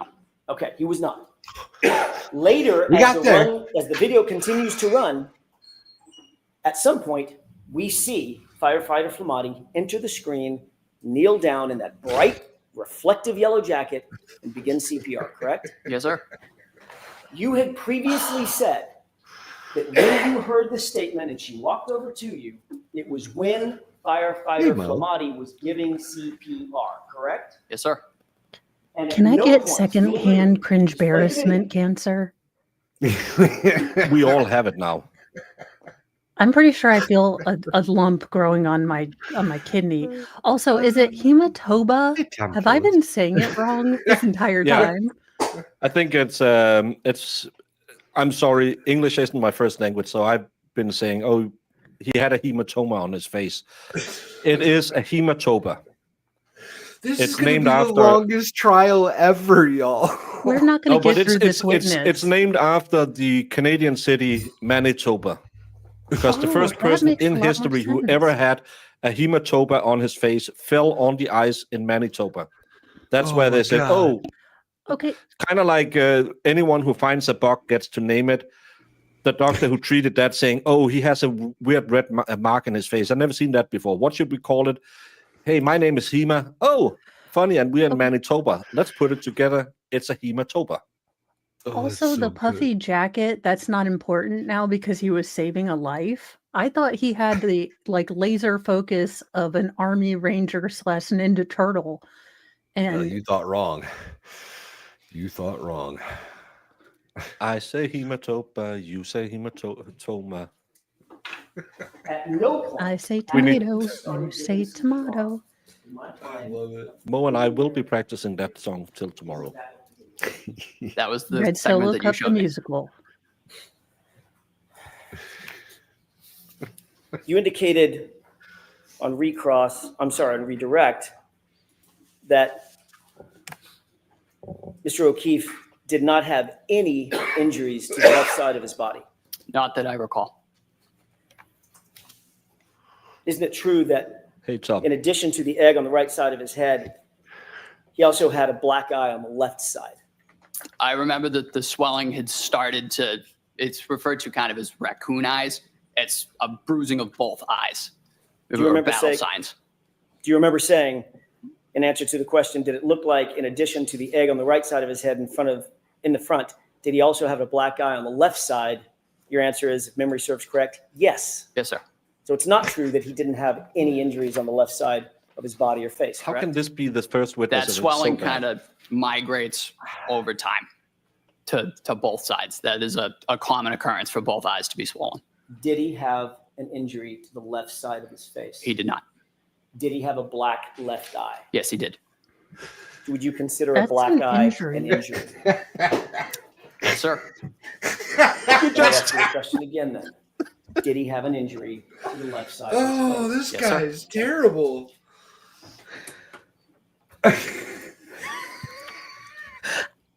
Baker, I think we can see his soul physically leaving his body. Oh, I don't.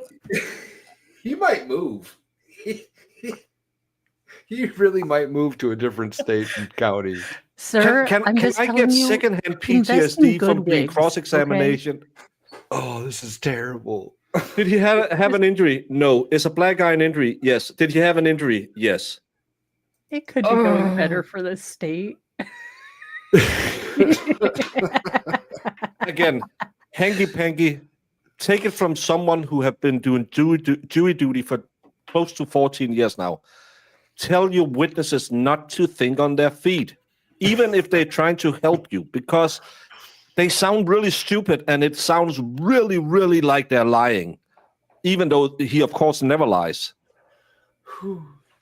What in the holy hematoba is this?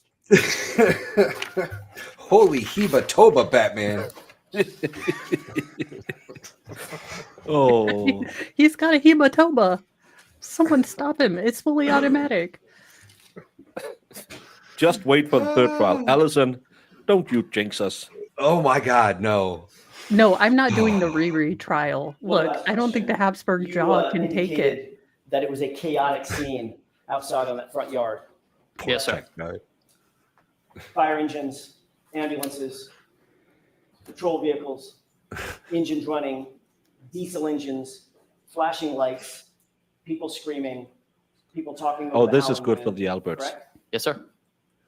Did you ever see the homeowner come out the front door? Don't recall. You don't recall, or you didn't? I have no idea who the homeowner is. You Liar. never saw anybody come out the front of the house. No, sir. That's all I have. One issue. Briefly. Oh no, I not. want to see counsel He's a sidebar. liar. Yeah. Can we just impeach him with lying on the stand? How many Special direct ADA agreement. examinations is he going to get? All of I don't them. know. Sidebar with Bev, she's holding court like got a claw in her hair, ropes a little too tight. Forgets the names but remembers the T. Sustained, she shouts just randomly. She's the queen of the bench, but don't ask her why. I like that I made a sidebar song. I That's love good. it. I wish the H wasn't on the bottom. Yeah, I'm gonna go back and fix that.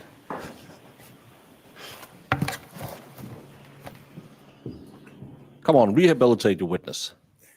How many Sir, times? Mr. How many? Jackson's questions, he asked So he gets 2 if you had redirects. ever said that you heard the This defendant is say, his I hit him, redirect. It is.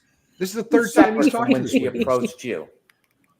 Do you remember previously testifying that you heard her saying, I hit him in the background separately from you?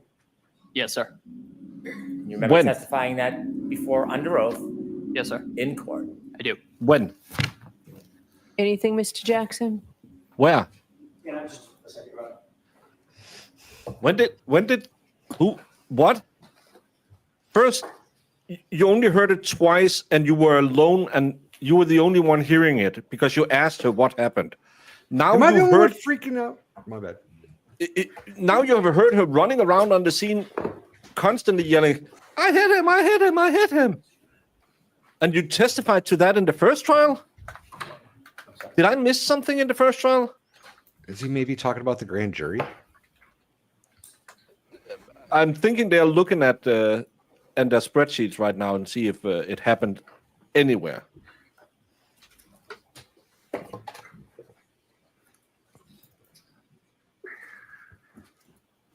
Thank you, Lieutenant. Yes. Just a quick question, Firefighter Nuttall. When you were asked to recite your memory of that day on February 8th, 2022, just 10 days after this incident, did you ever say that you heard in the background, I hit him over and over again? I don't recall.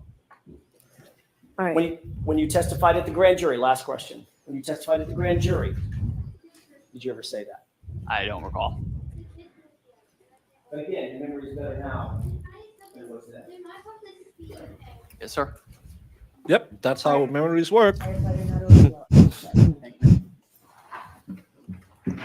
Next witness, Mr. Brennan? Thank you. The Commonwealth calls Kerry Roberts. Carrie Roberts, this fast? Interesting. So Carrie Roberts, y'all, Stand, I can have is you do it. I would like to John introduce O'Keefe's you. friend. Okay. And this is clip 2. She has a pretty No objection. poor from the opinion defense? of Karen Reed in general, and she was the one that was driving Karen Reed around the marking morning this as of an when they exhibit? found him. Yes, Your Honor. Okay. Why are they allowed to play this out of order and with no setup? They're just going to get to play this? Yeah, Why? before the witness, he liked to play this. Have something for the court reporter to mark? We can put it on a zip drive. We can discuss collecting all the clips and putting them on the same zip drive, or we can use different zip drives, whatever the court's preference is. So we need something. So we need something. the hell is physical. You can play it happening? And then we'll mark it. Could this have been discussed maybe before the trial, Jim, isn't Bev? Yeah, I can have this They marked, Your Honor. stipulated to Thank it? you. What the hell is Lolly doing other than pouting? All right, Ms. Roberts, please. Okay, thank you. We'd like to play this first and then call Ms. Oh, okay, Roberts. I'm sorry. Thank you, Your Honor.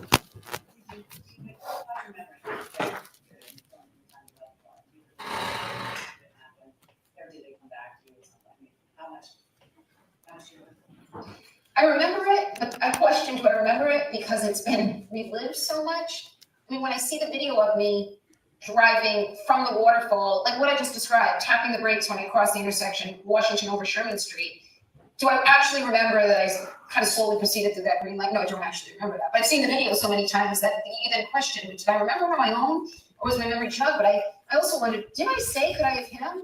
Or was it told to me that I said I hit him? And I knew I never could have said that. So the closest I must have said was, did I hit him? I know I said I hit him, but did I really say this many times as law enforcement's claiming I said it? Thank you. I now call Kelly Roberts. Why I would object heavily to that. Why did they allow this to be played? Yeah, that would have been much more prejudicial than probative, I would think, especially when, again, this is why you don't do interviews. Why are they allowed to play with no one to set up what it is? They're just playing random snippets of an interview. I know it's out of court. Then call, if it's Gretchen Voss, call her to Right. the stand and say, did she say this? What was the question leading into this? That seems really shady. State could have gotten it in, but it might have also. Thanks for showing this incredible trial for us, real people in fake Arizona. Lori or Karen, I go Karen. Big Dog, thank you for going Karen with us. And it's our pleasure having all of you wonderful people here.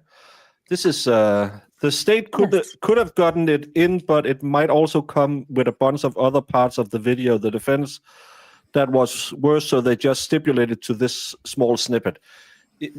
Probably, but still, why play it now and why no setup? That's the thing I don't get. I could understand if you had Gretchen Voss on, so you had a keeper of the records. Now you just have, and is this it? Well, maybe if he's going back to it, but is it effectful when you just played? I didn't understand. What? Well, is Carrie one of the people that she told this to? I'm trying to remember all the names. No, and Carrie honestly, never heard her say that. Then, yeah, it's apropos of nothing. It doesn't. The only three people who heard Carrie, Karen say, I hit him, was the firefighters. Didn't Jen Right? McCabe also say it? I think she said it for the first time last trial, if I remember correctly. I thought I remember Jen McCabe saying it, but then again, I also came in and kind of didn't know who all these people were. So I'm trying to rewatch the old trial. Jamie says Jen, and Jamie is always right. So I think Carrie Roberts said that she heard, did I hit him? I think that's how that went. Right. Yeah. And Jen McCabe changed it to I hit him. And then the firefighters started picking it up. You know, the one that's not friends with the Alberts. Yeah. Only is in hot tubs with them. Because I always spend time in hot. That's the weird thing. Goes to the Cape every other year, apparently. That's the weird thing when I sleep with the expert. He always say, well, we're saving water, so we have to get in the shower together. That's such a weird thing. It happens. Deork He's an gifted 5 Baholo environmentalist. Awaits memberships. Thank you so much, Deork. You're amazing. I love you, buddy. Appreciate you. Congratulations, y'all. Yeah. So Carrie is switching to I hit him now. Yeah, probably. I don't know what this is. Jen the free friend firewoman and this. Oh, Jen, the friend firewoman and this medic heard it. Thank you. I'm going to do a bio.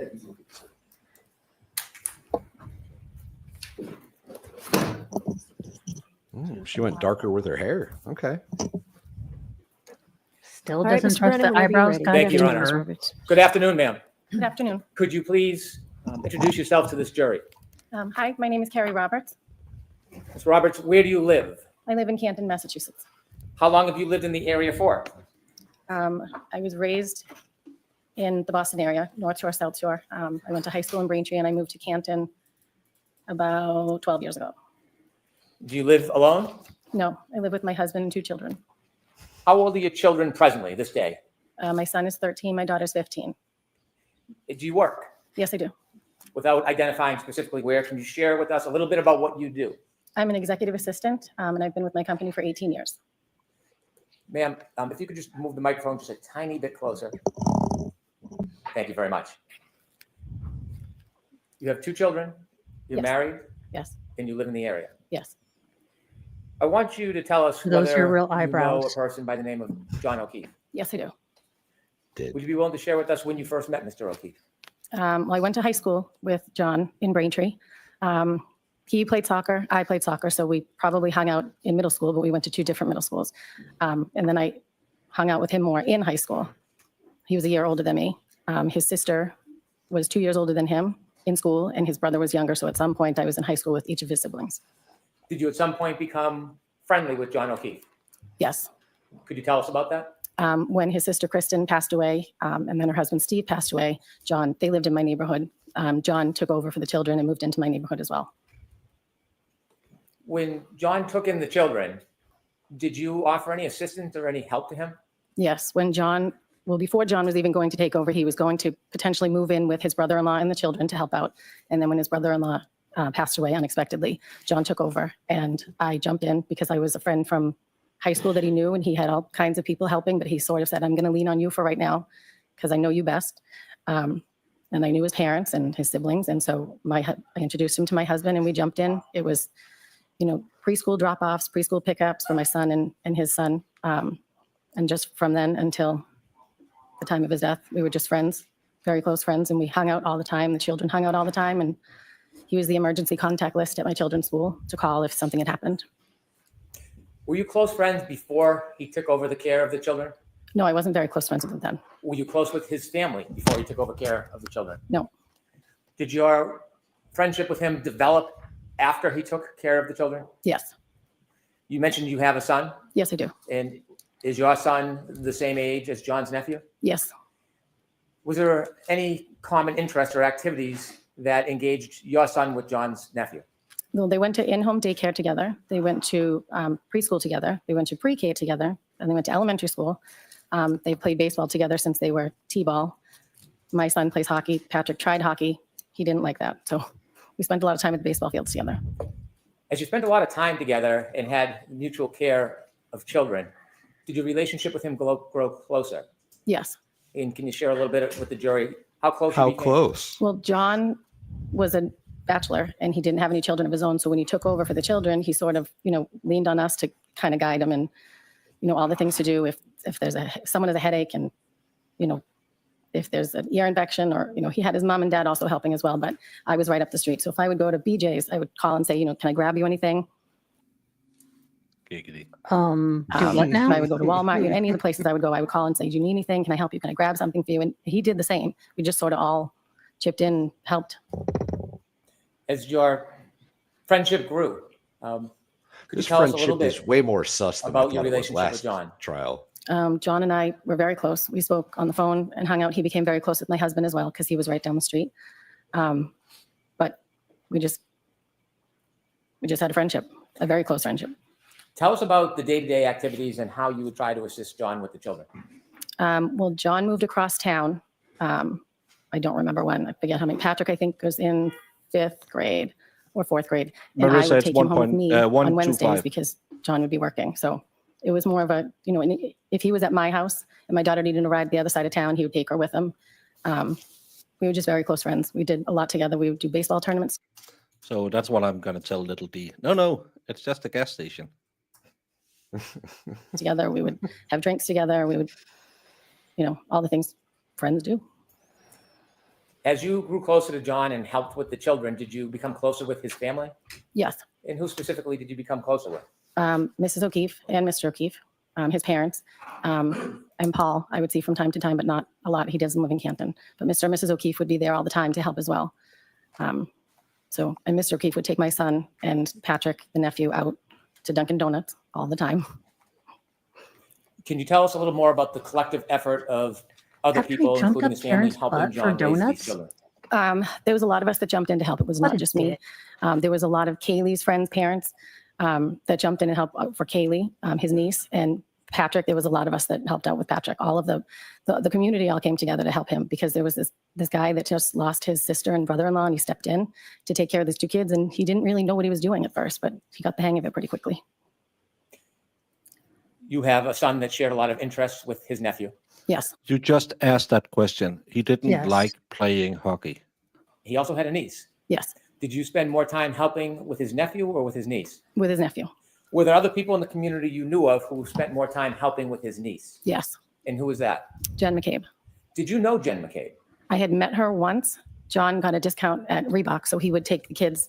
Well, he would take anyone with kids up with him to get shoes, like sneakers for back to school or whatever. So one day he did take Jen and I up to Reebok, but other than that, I never talked to her on the phone. I never saw her out. Her children are older than mine, so we never really crossed paths. As it relates to the night of January 29, 2022, how much earlier was it that John took you out with the children and Miss McCabe out with her children to get sneakers? How many years before that? Years, like 6 or 7 maybe. And from that time you met Jen McCabe in the years past, did you ever spend time with her again before January 29th, 2022? No, I did not. I didn't know her.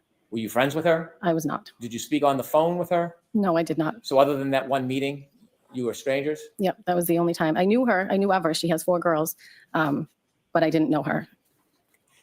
At some point, as you were part of John's life, did you learn that he was dating a person by the name of Karen Reed? Yes, I did. And do you see that person here in the courtroom today? Yes, I do. Could you point her out and describe an article of clothing that she's wearing?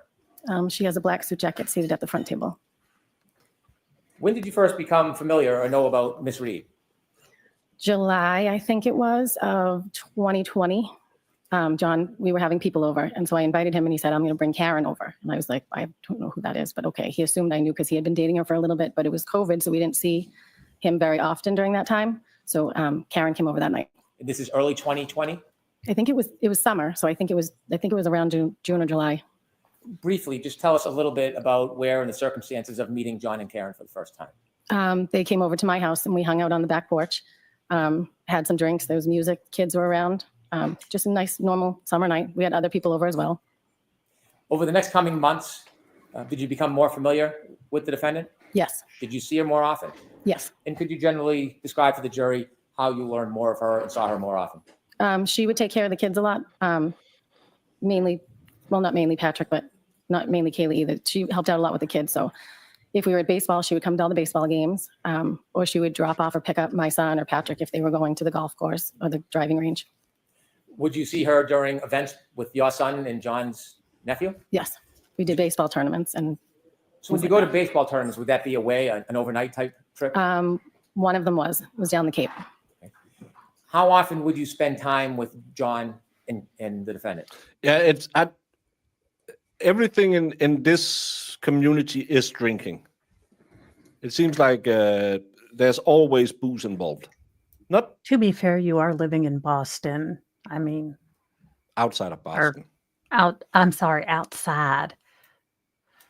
It's not like they're one of those armpit cities like Plevin calls it.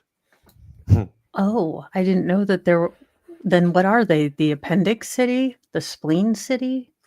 Wasn't she in the first trial like on John's cold face, the story told, spotted by the medic plain as day.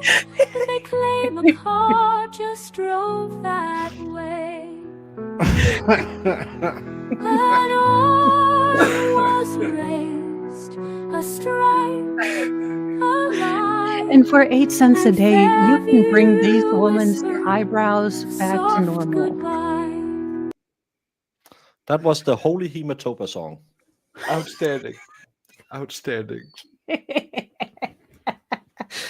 In the first trial, often wasn't together. Carrie Roberts John like would stop by, best find- friends since high school, and their families grew up together, and she was at school with all of his siblings, and they were really close the whole time, and now they weren't very close until they got the kids all of a sudden.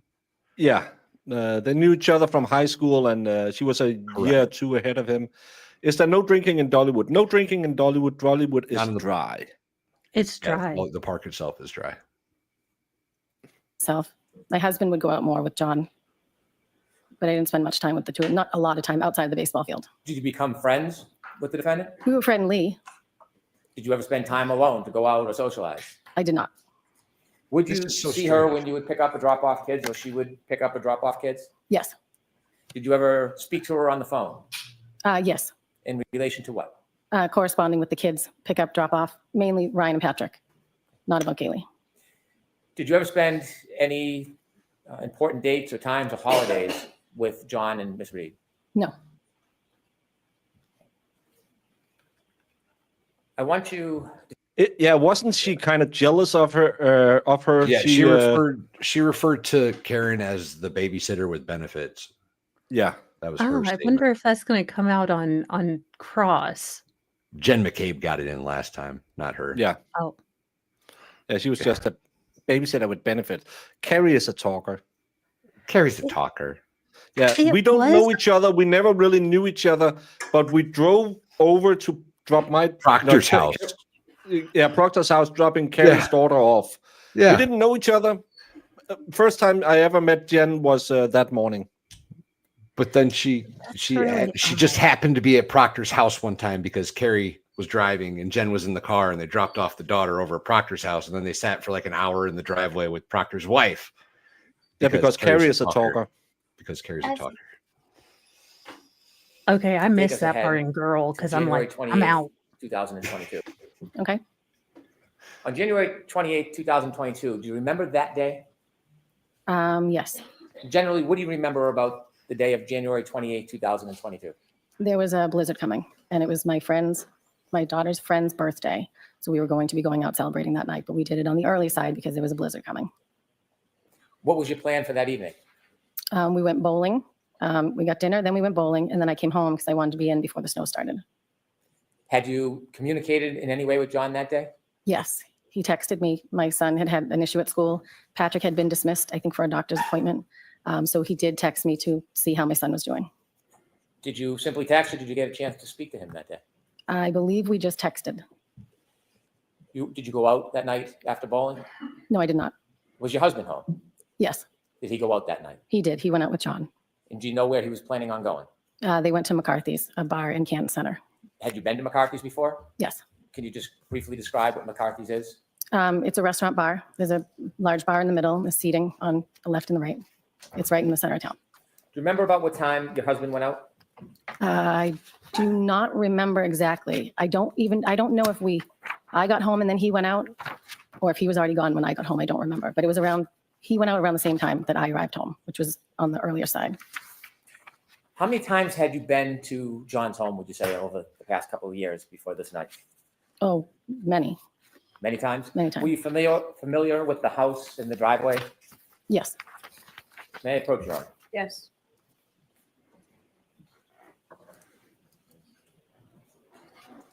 Ooh, Fiji water.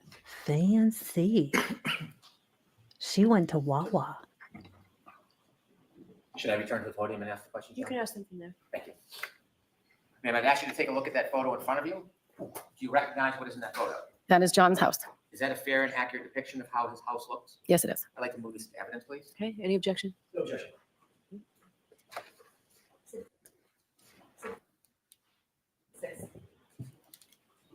May I publish to the jury, Your Honor? Yes. Thank you.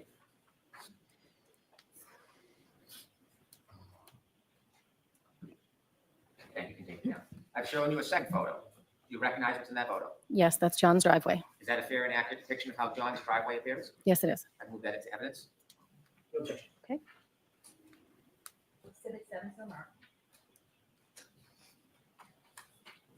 May I publish? Yes. Good.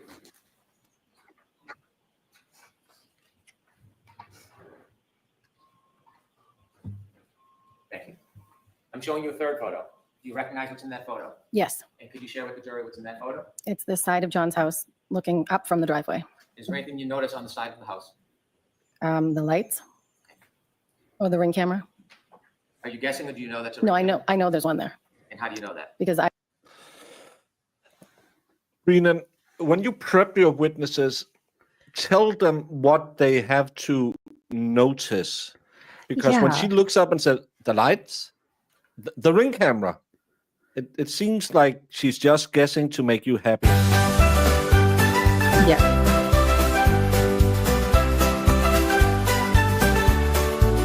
The the music that was hematoma dark and going. white bloomed where John was left outside. The hematoma EMT's alarm. Not from a fall, not from a charm, not from an arm in some old bar, but from an arm struck by a car. The hematoma tells it plain, this bruise was born from more than rain. I love it. I'm such an idiot. I got No, a ring we camera need and I this. could look and see who was at my door. And then he said, why didn't you tell me about these things? So he bought one. And we'll introduce this photo. Okay. Thank you.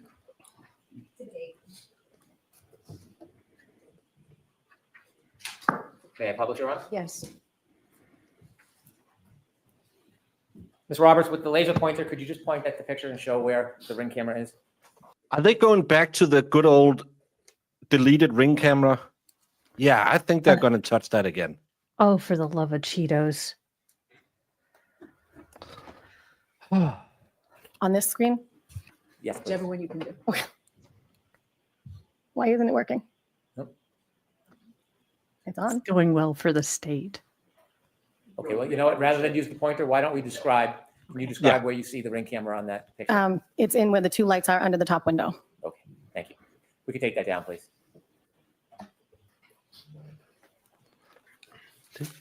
How many times would you guess you had been over to his house? I don't know. More than 50,000. I don't even know. A lot. It was weekly. 50,000? That night you told us that your Thank husband you. went out to meet John at McCarthy's, a bar. Yes, he did. Do you remember your husband coming home that night? Yes. Do you have any memory of about what time he returned? Sorry, didn't he just bought the house when he got the kids? How many years did he have the kids? Well, didn't she say this was around, because she met Karen, I thought around the same or a little bit after that, and that was in 2020, she was saying. So maybe 2 years? And she's been at his house 50,000 times? But they're not really, really close, and they don't have a weirdly close and somewhat No, he was possessive closer with my relationship. husband. That's what she said. He's closer with my husband. We weren't really that close. He was closer with my husband, but I've been at his house more than 50 times.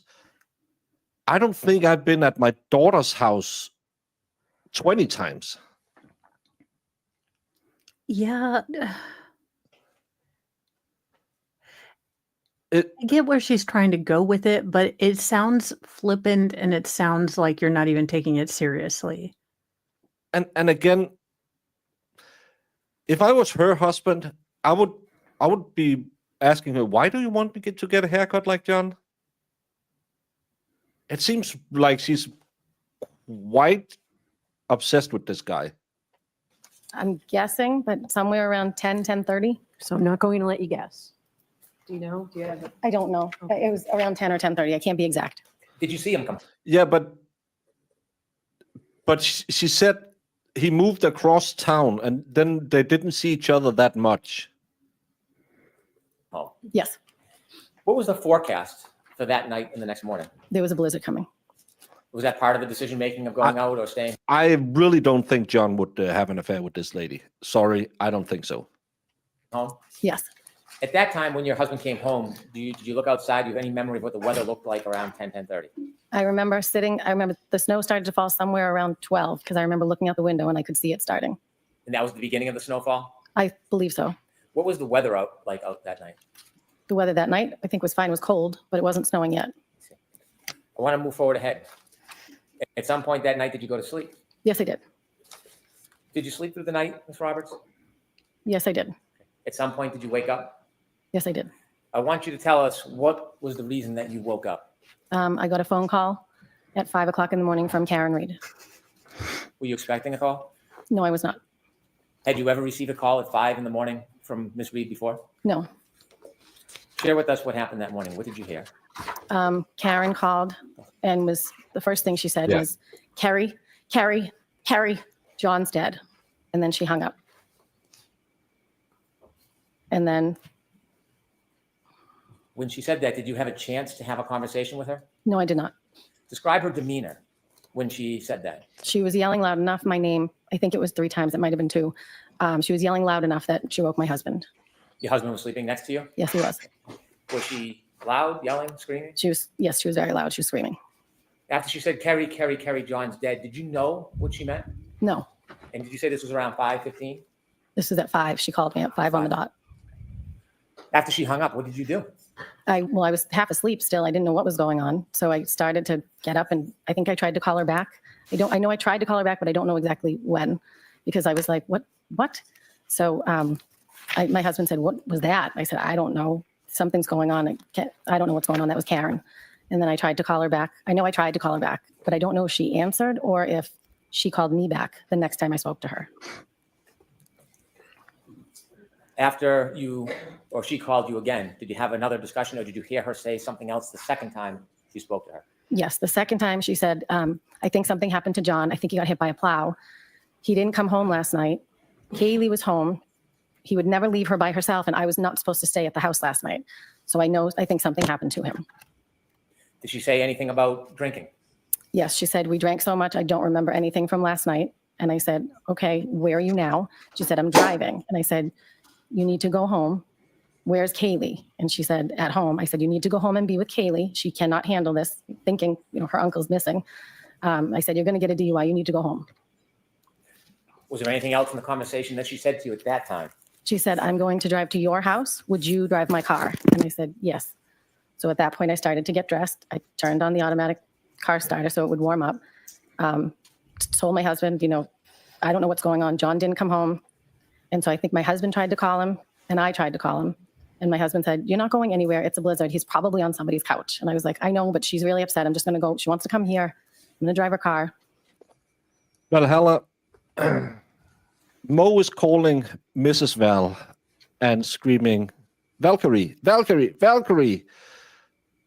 My husband didn't come home last night. He's dead. And she starts getting her clothes on, and you say, what are you doing? It's blizzard. You're not going anywhere.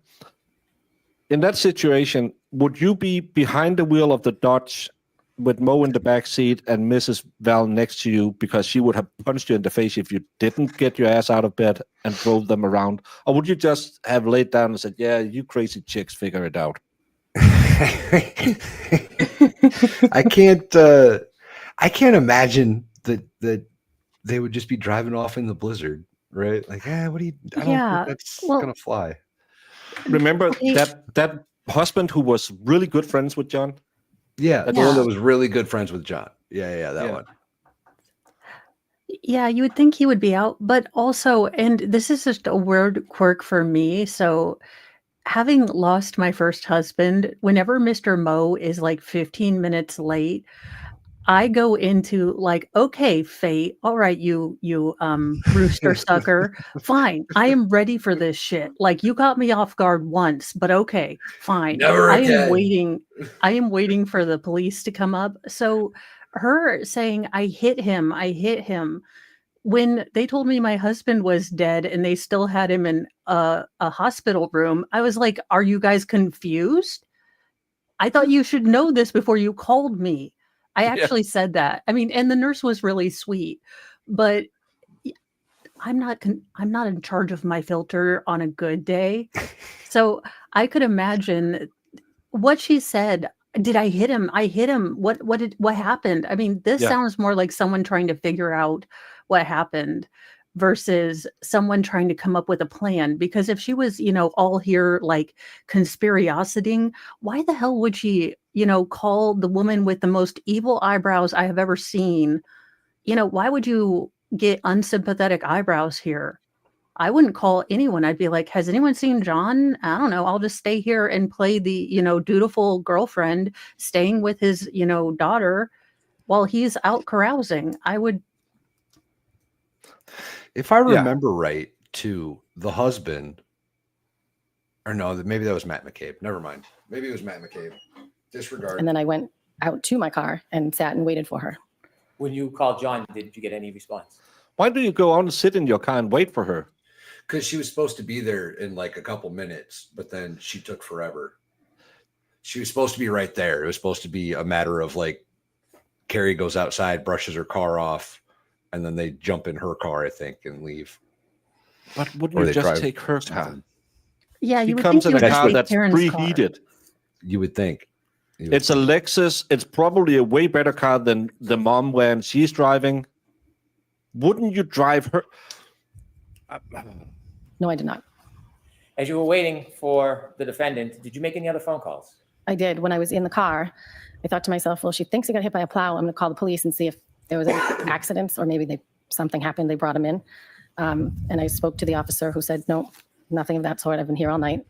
And then I called the Good Samaritan Hospital and Milton Hospital to see if they had any. No, you don't have to have Karen wake up. You just wait by the door inside, because I don't know if Americans have this, but we have something called heat, and we close the doors and windows in the window to keep the heat inside the house. Wondering what that was.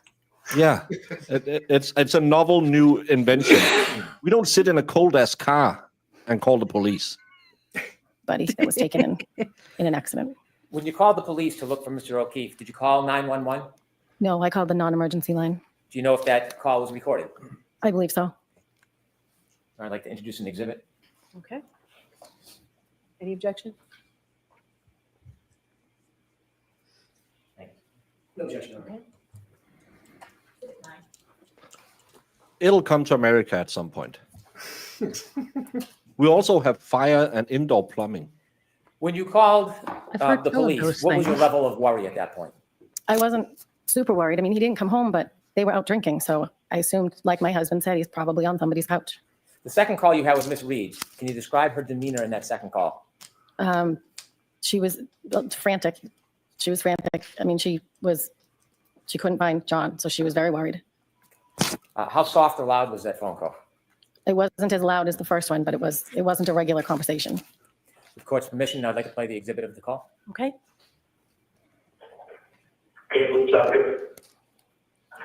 Hi, my name is Sarah Khan, because my friend's boyfriend did not come home last night. We were at waterfall, and now she is calling me hysterical because she doesn't know where he is. You didn't take anyone outside the name of John O'Keefe, did you? John O'Keefe? Yeah, he's a Boston cop, and he'll be on site, so. No. He probably got a ride and passed out of his own house, I don't know, but. Yeah, no, we didn't want anybody else or anything like that. And where does he live? He lives on Meadow, Grand Seven. He lives on Meadow, off Pleasant. Okay, and where is the wife home? You said your girlfriend? With his girlfriend, yeah, they were out having drinks, and then she left, and expected him to come home at some point, and he never did. Yeah. And so I said to her, my husband had been out with him earlier in the night, but then he came home. And he has custody of his niece and nephew because their parents passed away. Okay. And so she's home with the niece and nephew, and they're old enough to be home. And so she's nervous because she never even called me. Yeah. So she's like, I think something happened. And I said, okay, well, so call the area hospital and you'll be back in. She was frantic. John's dead. John's dead. Carrie. Yeah. Hey. Yeah. They were out drinking, and she can't remember. He didn't come home.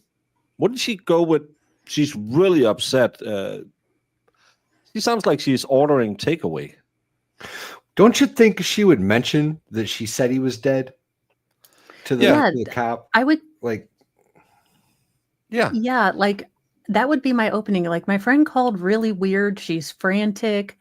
I don't know what to make of all of this. I was going to call you guys before I try to drive out in a blizzard. Do you happen to have anyone in the drunk tank? Yeah. I personally think he probably picked him up in the car. I don't know. Yeah, where did he get in drive last night? No. No. Okay. I mean, yeah, I think, again, it's more, it would be driven by, she would have to, call in a consultation and talk to us. But I mean, as right now, it's more, he just didn't come home last night. Is this common sometimes? Yeah. No, that's why. That's she didn't tell me. That's kind of why she's more freaking out. So I figured I called the area hospital and then I called Kansas Police just to make sure he didn't get sick. But like I said, it's about complete stuff. We're going to go back to people. If anybody put it or not. Yeah. Get it off. Okay. Yeah, we're doing a little bit of party and stuff. Could we record something not on a Casio speaking spell? But we haven't get any calls, anything like that. Nobody was arrested or anything like that. All right. All right, well, thank you. All right, no problem. Good luck. Thank you. Bye-bye. Were you This in is your weird. car when you called the police station and the hospitals looking for John? Yes, it was. Do you know at that point whether anybody else had called the police station? No, I don't know. Do you know at that point if anybody else had called any hospitals? I don't know. How long did you wait in your driveway? I don't know. I'm sorry. Okay. Maybe like 7 minutes, 8 minutes. What were the conditions like out that morning? It was bad. It was in the middle of a blizzard. When you were outside in your car in the driveway waiting, describe the lighting conditions for us. It was still dark out. It was 5 o'clock in the morning and it was snowing. So it was not great. How was the visibility? Not great. It was coming down really fast at that point. You said that night when you went to bed, the snow just started. Had snow accumulated at that point? No, I don't think so. It was just starting to stick. I'm sorry, that was the night before. But at this point, when you were in the driveway, had the snow accumulated? Oh, yes. Do you know how many inches it was? No, I don't. Okay. Enough that the plows are out. As you were waiting for the defendant, did she arrive at your house? She did not. What happened? Again, I don't know if I called her or she called me, but eventually we connected on the phone and she said, I said, where are you? I'm waiting. And she said, I'm at Jen's house. And I said, Jen, who? And she said, McCabe, she's going to drive my car. And I said, okay, well, listen, they don't want cars on the road because it's so bad. I'm already in my car. I'll come there to Jen's house, stay there, and we'll follow each other and we'll go back and drop your car off. Did you look in the house for John? Could he just be in the house, passed out somewhere?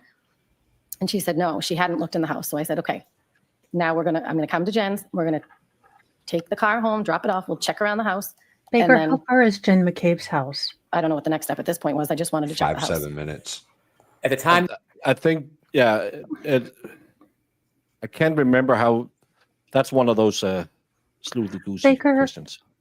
I'm It's not a smart something like- pathologist, and I'm not a meteorologist, but so we now have potentially 3 cars, and she's like, they don't want no one on the roads.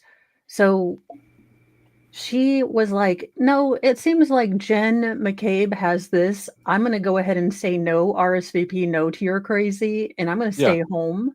But she's I'm like, not no. worried at all. He's at your house. He's sleeping it off. You just missed him because you were drunk and out of your mind. And you're with Jen, who I don't know that well. I know of her, but I'm going to drive to her house now, even though we don't know each other. Yeah. Can I tell you the things that I wouldn't do? Like, my friend calls me cray cray and then says, oh, I'm at another friend's house. I'm going to be like, this inside cat is going to have your back way back. Like, deuces, babe. You're someone I'm else's going to go destiny right now. next to the fireplace and I'll pray for you. Yeah, pretty much. Like, bless your heart. Have fun. Yeah. you directed that you were going to meet at Jen McCabe's house and then drive to John's house. Was there any suggestion by the defendant where she wanted to go? I didn't know where Jen's house was. I knew the street. I had dropping Kaylee off or picked her up a few times. So I said, stay on the phone with me so I don't know which house it is. And so when I got there, I pulled in the driveway and there was some conversation about. Can I back you up and just ask you a little bit about the drive there? I don't mean to interrupt. When you left your house, you talked a little bit about the weather conditions. How long did it take you to get from your home to Jen McCabe's? Oh, it's quick. Probably 4 minutes. What was the driving like? It was not good driving. That's why I didn't want two cars on the road. Did you have any difficulty driving through that? But you had two cars on the road. No, I mean, it was treacherous, but I was in four-wheel drive. I have an SUV. You mentioned you didn't know exactly where I'm a Jen good McCabe lived. Had you driver. been there to drop I'm a off good John's niece driver. before? Yes, but I didn't know which Yes. house it was because when I picked her up before, she was either getting out of the car at the driveway or waiting at the end of the driveway. So I didn't know which house it was. I think I interrupted knew you, which but were you driveway telling it us was. that as you drove to Jen McCabe's house, you were on a Bluetooth on an open conversation with her to help with directions? Yes, Jen and Karen were in Karen's car, and I was on the phone essentially with both of them. Do you know what type of vehicle the defendant was driving at that time? A Lexus SUV. As you drove over to Jen McCabe's home and you had some guidance finding it, did you hear any conversations in that open line with, or even any statements by the defendant? I remember when I pulled in behind her car in Jen's driveway, and at some point Karen said, my taillight, and I looked, and Jen she must have had the breakdown because you could see that there was missing taillight. When you say missing taillight, was it merely cracked? Didn't she say I was missing a piece of my No, there was a piece missing. Could you see that as you were parked right behind the defendant's SUV or Lexus? She must have been applying the brakes because you could see it, but there was a lot of snow. No, you couldn't because there's no light left because there's no diffuser in the tail light. I'm not I have my, female brain that's more akin and, associated to calculating Cole's cash. But if you have an object like this and snow is falling, but you take away part of the little concave, does the snow still form the concave, or convex, If there's enough like of it. light. Yeah, so basically the light looks like there's a little crack in it, but they're saying it broke into a gajillion 11 to 12 pieces. So the snow just automatically has a force field so it doesn't get into your little bulby parts. No, the bulby part is actually up in the top of, Oh, and it'll go down and it'll hit a diffuser that'll throw it up and out of the back. That's what I can never remember the name of the guy who did the test on it. But Valhalla can back me up on this. When we arrived at John's house, she showed us her tail light was broken. This is from the first trial. Yeah. Now it's in Jen's house. Yeah, and it's missing, not cracked or broken this time. Yeah, it's a piece missing. It's not a piece missing. It's the entire right side of the tail light that's gone. Yeah. Mm. And that definitely, there's videos that they talked through. When you at saw John's that the house tail light had a missing where this piece, supposedly happened. did you say anything? No, Did you think anything of it? no. How long were you parked behind the defendant's Yeah. Lexus while it was parked in Ms. McCabe's driveway? Not long. We were just, I pulled in and then we stopped. And then the next plan, at some point in that conversation as well, or maybe on the ride, because now we're heading to John's house to drop a car off. I pulled out of the driveway, Jen pulled out and I followed behind all the way to John's house. And at some point, Karen said, I left him at Waterfall. And I heard Jen say, no, I saw you pull up in front of my sister's. Was anything else said about the broken taillight? No, You followed Ms. McCabe? yes, Where did you go? to John's house. Did you arrive? Yes. I want to ask you some questions about when you arrived and what you did next. I'm having Okay. a When headache. you arrived at Mr. O'Keefe's home, you were in two separate My cars. Who doll, pulled into Mr. too. O'Keefe's driveway first?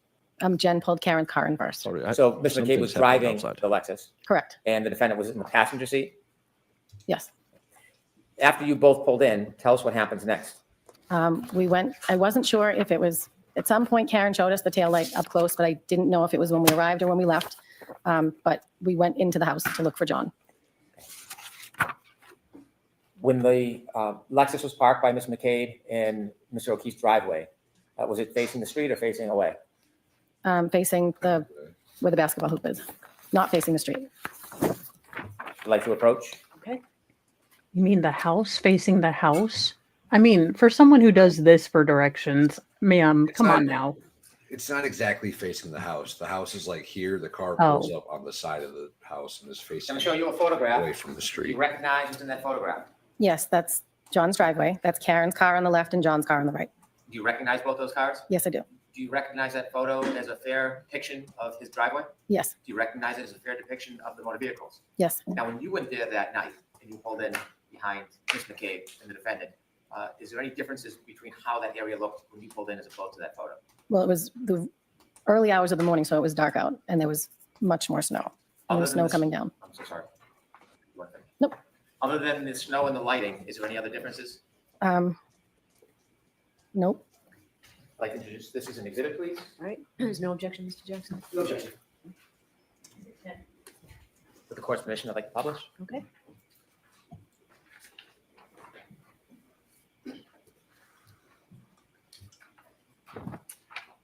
And to help us understand, you see on the left is the house. Yes, There's a motor vehicle in the middle of the driveway, but it's the vehicle to the left. yes. And whose vehicle is that? That's Karen's. Is that where it was parked that night when you went into the house? Yes, In the motor vehicle to the right, you recognize that? that's John's car or SUV. Thank you, you can take that down. I'm showing you a second photo. Okay, Do you recognize that photo? yes. What is it? It's the back of Karen's car. Does it look like a fair and accurate depiction of her car as it appeared that morning in the early morning hours to you? Do Yes, you notice anything that's distinguished in that photo? the piece that's missing in the taillight. Which one? The right passenger rear. Do you know when, I'm sorry, do you know when this photo was actually You have to taken? think about I do that. not. Although you don't know when it was How taken. does a piece become that 9 is similar billion? depiction to your memory of how it appeared that morning. Proctor goes Yes. like this at lunch. Yes. Oh. Okay. Of course, permission, I'd like to publish. You would never describe that tail light as a piece missing. Never.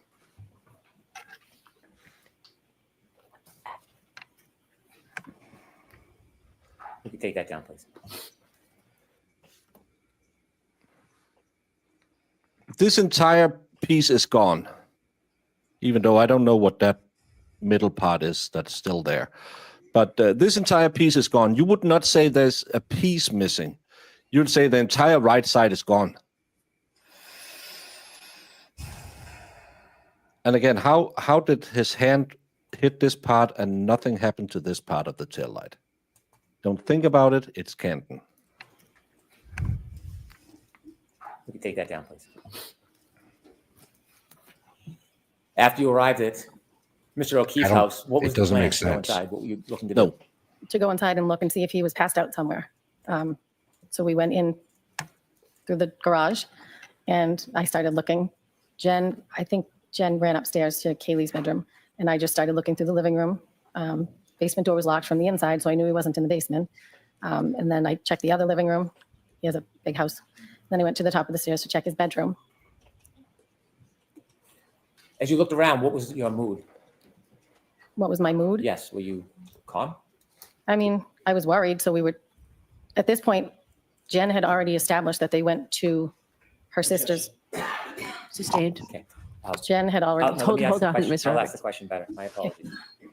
How many rooms did you look through in John's house? All of them. 1, 2, 5 or 6. Did you see Miss McCabe looking in rooms as well, searching? She went upstairs when I was looking downstairs. At some point, as you were looking, did you see the defendant? Yes, Was she looking with you? she was in John's room.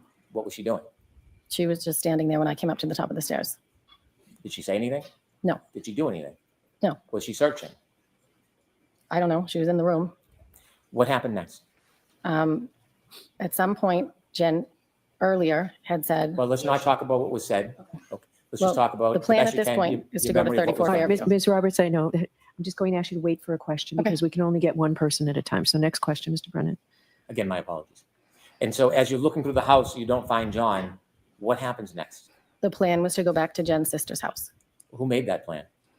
Karen wanted to go back there. Well, tell us a little bit about that. How did that conversation come up, and share with the jury what was said?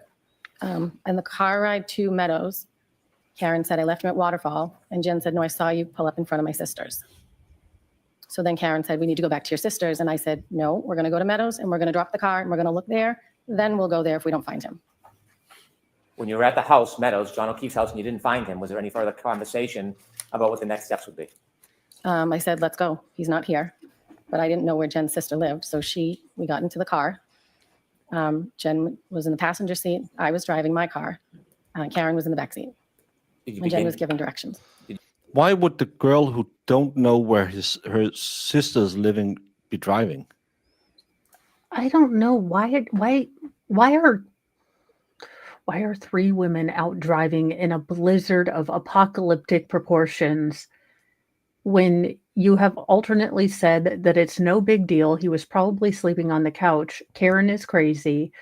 And then all the other things, again, none of this makes sense. And I can understand Karen not being, quite with it.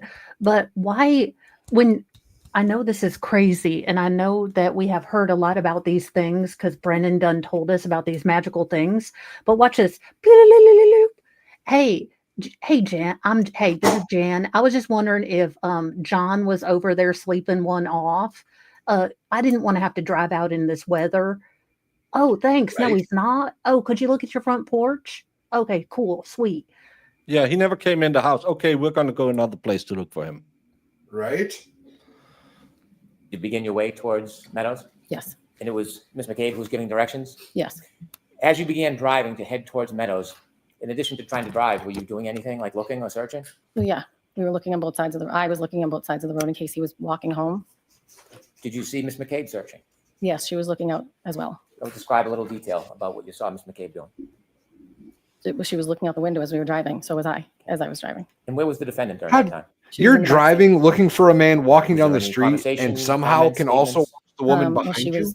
She would be in the back seat, and then she would be in between Jen and I, in the back seat, and then in between Jen and I. She was just very frantic. Was she saying anything? Oh, Jen was in the front seat. Specific, I mean, there was Okay. conversation on the way there. Misunderstood that. Was she looking as well? Did you see her looking out the windows like you and Jen? I don't know if she was because she was in the back seat. As you drove to Meadows, what was the visibility? The same or better or worse? No, it was poor. Did you make your way towards Meadows? I did. As you finally got to Meadows, was the house on your left side, your side, or on the other side? Are you talking about Fairview or Meadows? I'm sorry, Fairview. Okay. The Fairview house came up on the left-hand side. Before you got to the house, is there a tree line between that house and the house before it? Yes. There's a cluster of trees and bushes. All right, take us back. I want to talk about that morning. As you're driving and approaching Fairview, tell us what you hear, what you see, what's Meadows is where John's house is. happening. Meadows is the street. Jen's giving directions, and it was really bad driving. I was white knuckling because it was getting slippery. Karen wouldn't put on her seatbelt because she was in between us again the whole ride, and then sitting back. But she was worried because we weren't finding John. Were you having words? Yes. Tell us. I said to Jen, where are we heading? And she said, my sister lives on Fairview. I said, where is that? She said, off of Chapman. I said, oh, okay, near Spring Lane. At some point, Bella's mom came up. Tell me what that means. I didn't know who it was, but it was. This is the part that's too. It's weird. Why would anyone ever bring up Bella's mom in this situation? It's pretty strange. Because you know where Bella's mom lives. You know, the one who used to boink John. Oh, It was one of Katie's friends, Bella's mom. Well, the directions. At some point, Karen was talking about Bella's mom to Jen, saying she never liked me. I didn't know who this woman was that they were talking about, but apparently, Bella's mom lived near where Jen's sister lived on Fairview. but Karen didn't know Bella's mom. It was Jen who mentioned it the day before on the phone when she was giving directions because John used to date Bella's mom. This entire I was in Tennessee with you, as I understand, the last time, so I only caught parts of it. Is anyone buying this story?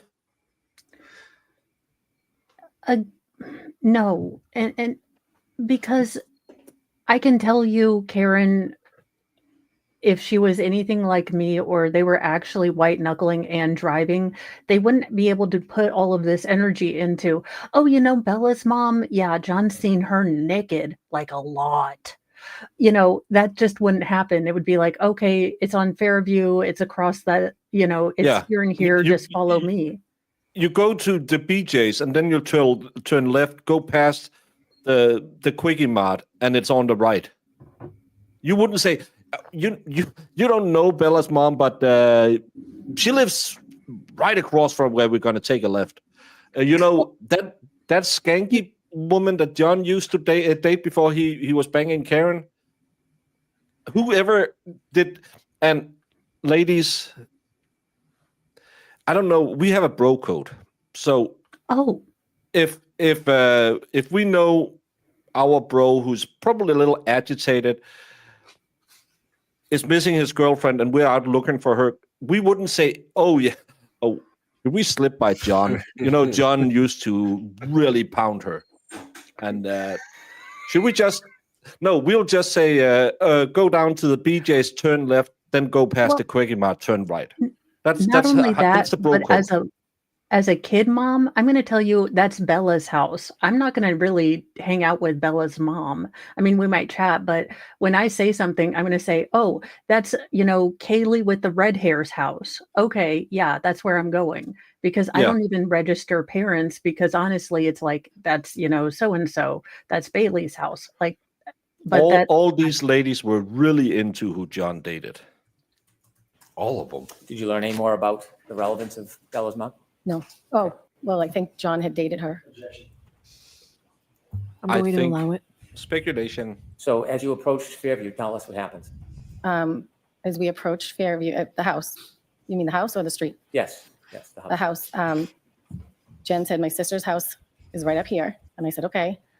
And as we approached the house, Karen from the backseat is now screaming, there he is, let me the F out of this car. And she's now kicking the back door to get out. When you heard the defendant scream, there he is, and started kicking the car door, did you see anything? I did not. Did you see anybody? I did not. Did you look? I looked. Was there anything that impeded your ability to see far? No, it was just snow. How far could you see when she was yelling, there he is? How far could I see? Yes. I mean, the visibility wasn't great. Okay. Was she pointing or giving any direction? No, she just said, there he is. Okay. What happens next? And then I unlocked the car. I looked over, I didn't see anything. And I unlocked it so she could get out of the back seat. I looked at Jen and I said, she's crazy. And then I turned around and watched, and she ran over to a mound of snow. When she started running, before she got anywhere, did you see anything at that point? I did not. Were you looking? I was looking. She said, there he is. So I'm looking around to see where he is. And you could see nothing? I did not. Did you see her run around or directly? She ran right over to the mound. Right over to the mount. This picture is, her car is positioned right here, right outside of the picture. I didn't take it in here. They passed him. The car was past the point where John was situated. They make it seem like she saw him from down the other end of the road. That's when she started kicking and screaming. And again, this mound of snow, was it 3 inches at the most that had been coming down that night? This is from a dash cam with a shitty windshield wiper and the front headlights on. And I got in a bad position. You can clearly see the other car. You can clearly see the people on the lawn. I'm not buying this crap. Sorry. Well, also, if she and Jen were driving, they're not going to obviously see things as well as Karen is. Karen's sole focus is on what is on the side of the road, that kind of thing. If you are truly white knuckling it, if you are really that, scared of driving, if visibility is that low, you're going to be tunnel visioned on what's straight in front of you. Karen is looking at the sides. She's looking for anything body shaped that she expected to find, that because that is the scenario that already went through her head. That's just. Could you tell what the mound of snow was from the car? Once she got to it, yes, it was. Once she got to it, you could tell it was a mound of snow that was the length of a body. All right, I'm going to stop you there, Mr. Brennan. I need to see counsel at sidebar for just a minute, please. Sidebar, sidebar.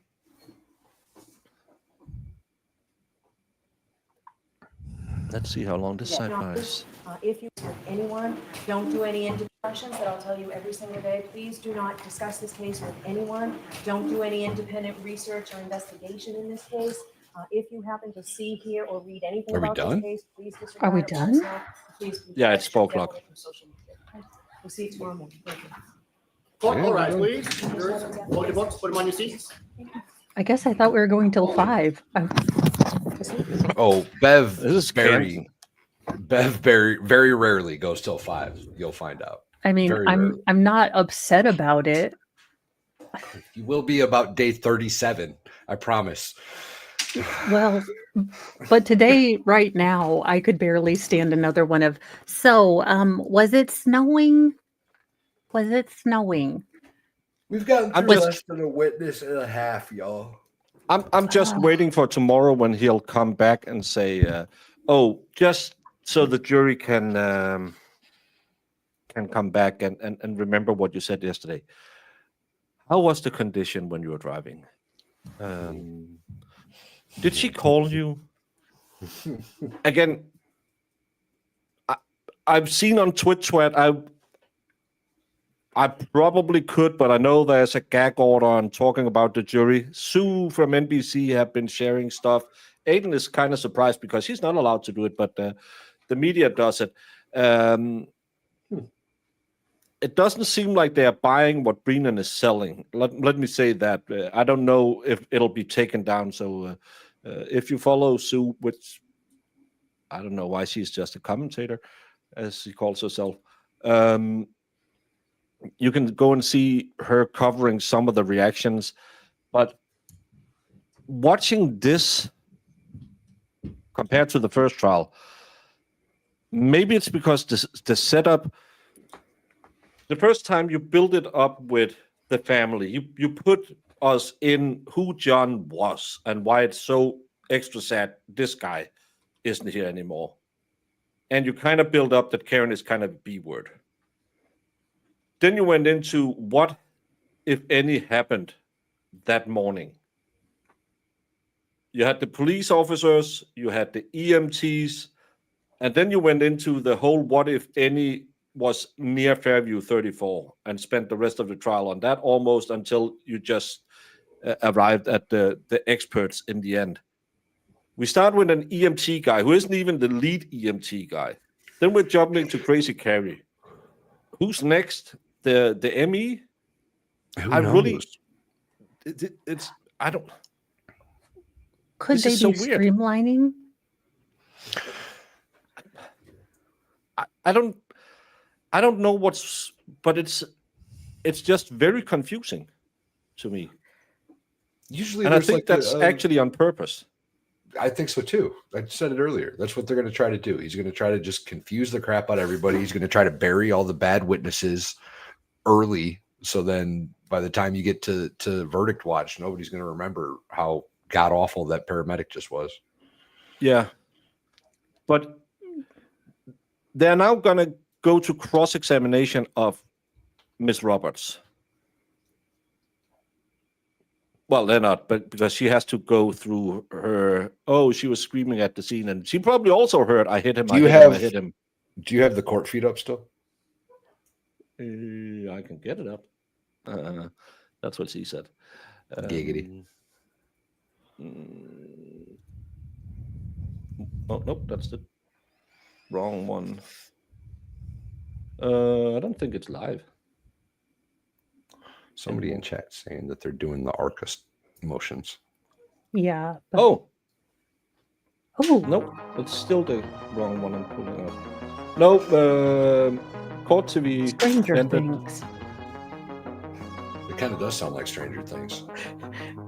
Will 11 beat Vecna this year on King? How is Wait, how are we Vecna- hearing that?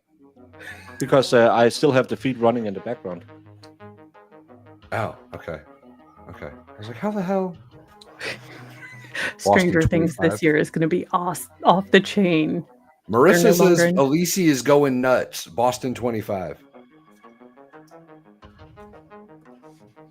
I don't think Marissa's going to lie to us, Baker. Well, true that. She might get us demonetized, but she's not going to lie And to us. essentially, what the Commonwealth just argued. Oh, it's because is- they put a new feed up. I'm just going to go back so we can get it from the beginning. Heck yeah. Yeah. Just A sidebar we're invited to. Thanks, chat. And 680. First, Commonwealth's motion to enforce compliance with the court's April 16th, 2025 ARCA discovery order. Mr. Brennan, you said you could be brief on both of these, so I'll hear you. For coming from the guy that doesn't want to kick ARCA out of the testimony. On the motion for compliance, our position is the defense did not comply with the ARCA order. This has been God, I hate an him. ongoing issue which relates directly to the credibility of potential ARCA witnesses. This is information based on the history and representations made in this case that we're entitled to. I did note before these were produced that we have watched video footage from unaired video from the documentary. We clearly knew that there were text messages and correspondence beyond what was represented to the court. It is not a surprise that I did receive these lists of text messages and calls after I made those comments. However, there is no text message content. There is 99 texts to Mr. Wolf, 6 texts to Mr. Rentschler. That does not reconcile with the past positions and representations of the defense to this court, to the Commonwealth. In addition, there are a number of phone calls. And those phone calls, again, I would suggest do not reconcile with the past representations. We have 52 minutes of phone calls on 5 calls with the ARCA mainline, 133 minutes, 20 calls with Dr. Wolf, 57 minutes, 23 calls with Dr. Rentschler. I find it difficult to accept that these were all for scheduling purposes. We also had your honor's order, not just for the communications, which are not a complete or a fair production, but there was a order by the court to provide all correspondence, text messages, emails, not just with Attorney Jackson, but with the entire team, including the defendant, Karen Reed, and we have received nothing. This is important because if we look at the first half of ARCA's potential testimony, which is limited to their prior report, we cannot fairly and effectively cross-examine the witnesses until we have the information we're entitled, and that's why I've also asked and suggested that ARCA should be ordered and required to provide that evidence as well so that we can see what is there. It is concerning that there are this many texts, this many phone calls, and the fact that this is totally in contrast to what was represented in the past. So before there's even a thought of ARCA testifying, I think we're entitled to the full discovery that we asked for, the full discovery that the court has ordered. I don't see anything to do with billing or anything else beyond these text message and phone call logs. I want whatever content is available I think it's relevant material. It's pursuant to your order, and this is woefully incomplete. Should I dive into the second motion? Yes. Take it more quickly. The second motion, part of it is moot in some respects. I won't go through the tortured history of discovery. We've gone through it too many times. We don't have time for it. But inevitably, it is clear that we have played by the rules, met our discovery obligations, and as we stand here now, the defense is proposing new opinions, new testing, and they don't even have the parts of that testing yet. This is 2 weeks into trial after we picked a jury. This is at the time of the opening. It is ambush. It is unfair, and we have no ability at this point to reconcile or deal with new opinions and new information. Importantly, the defense's position is they may or may not have a report by May 1st. Our expert will be testifying somewhere at the beginning or middle of May. He is away. He is not available. And so anything we receive at the beginning of May or end of April, we'll have no opportunity to look at, vet, test, reconcile, or even engage in our own testing. This was my concern all the way back in November. I'm not Nostradamus, but this obviously was something that worried me that actually occurred. And so at this point, it would be fundamentally unfair. We don't know, T-Rex. Probably find out in week 12.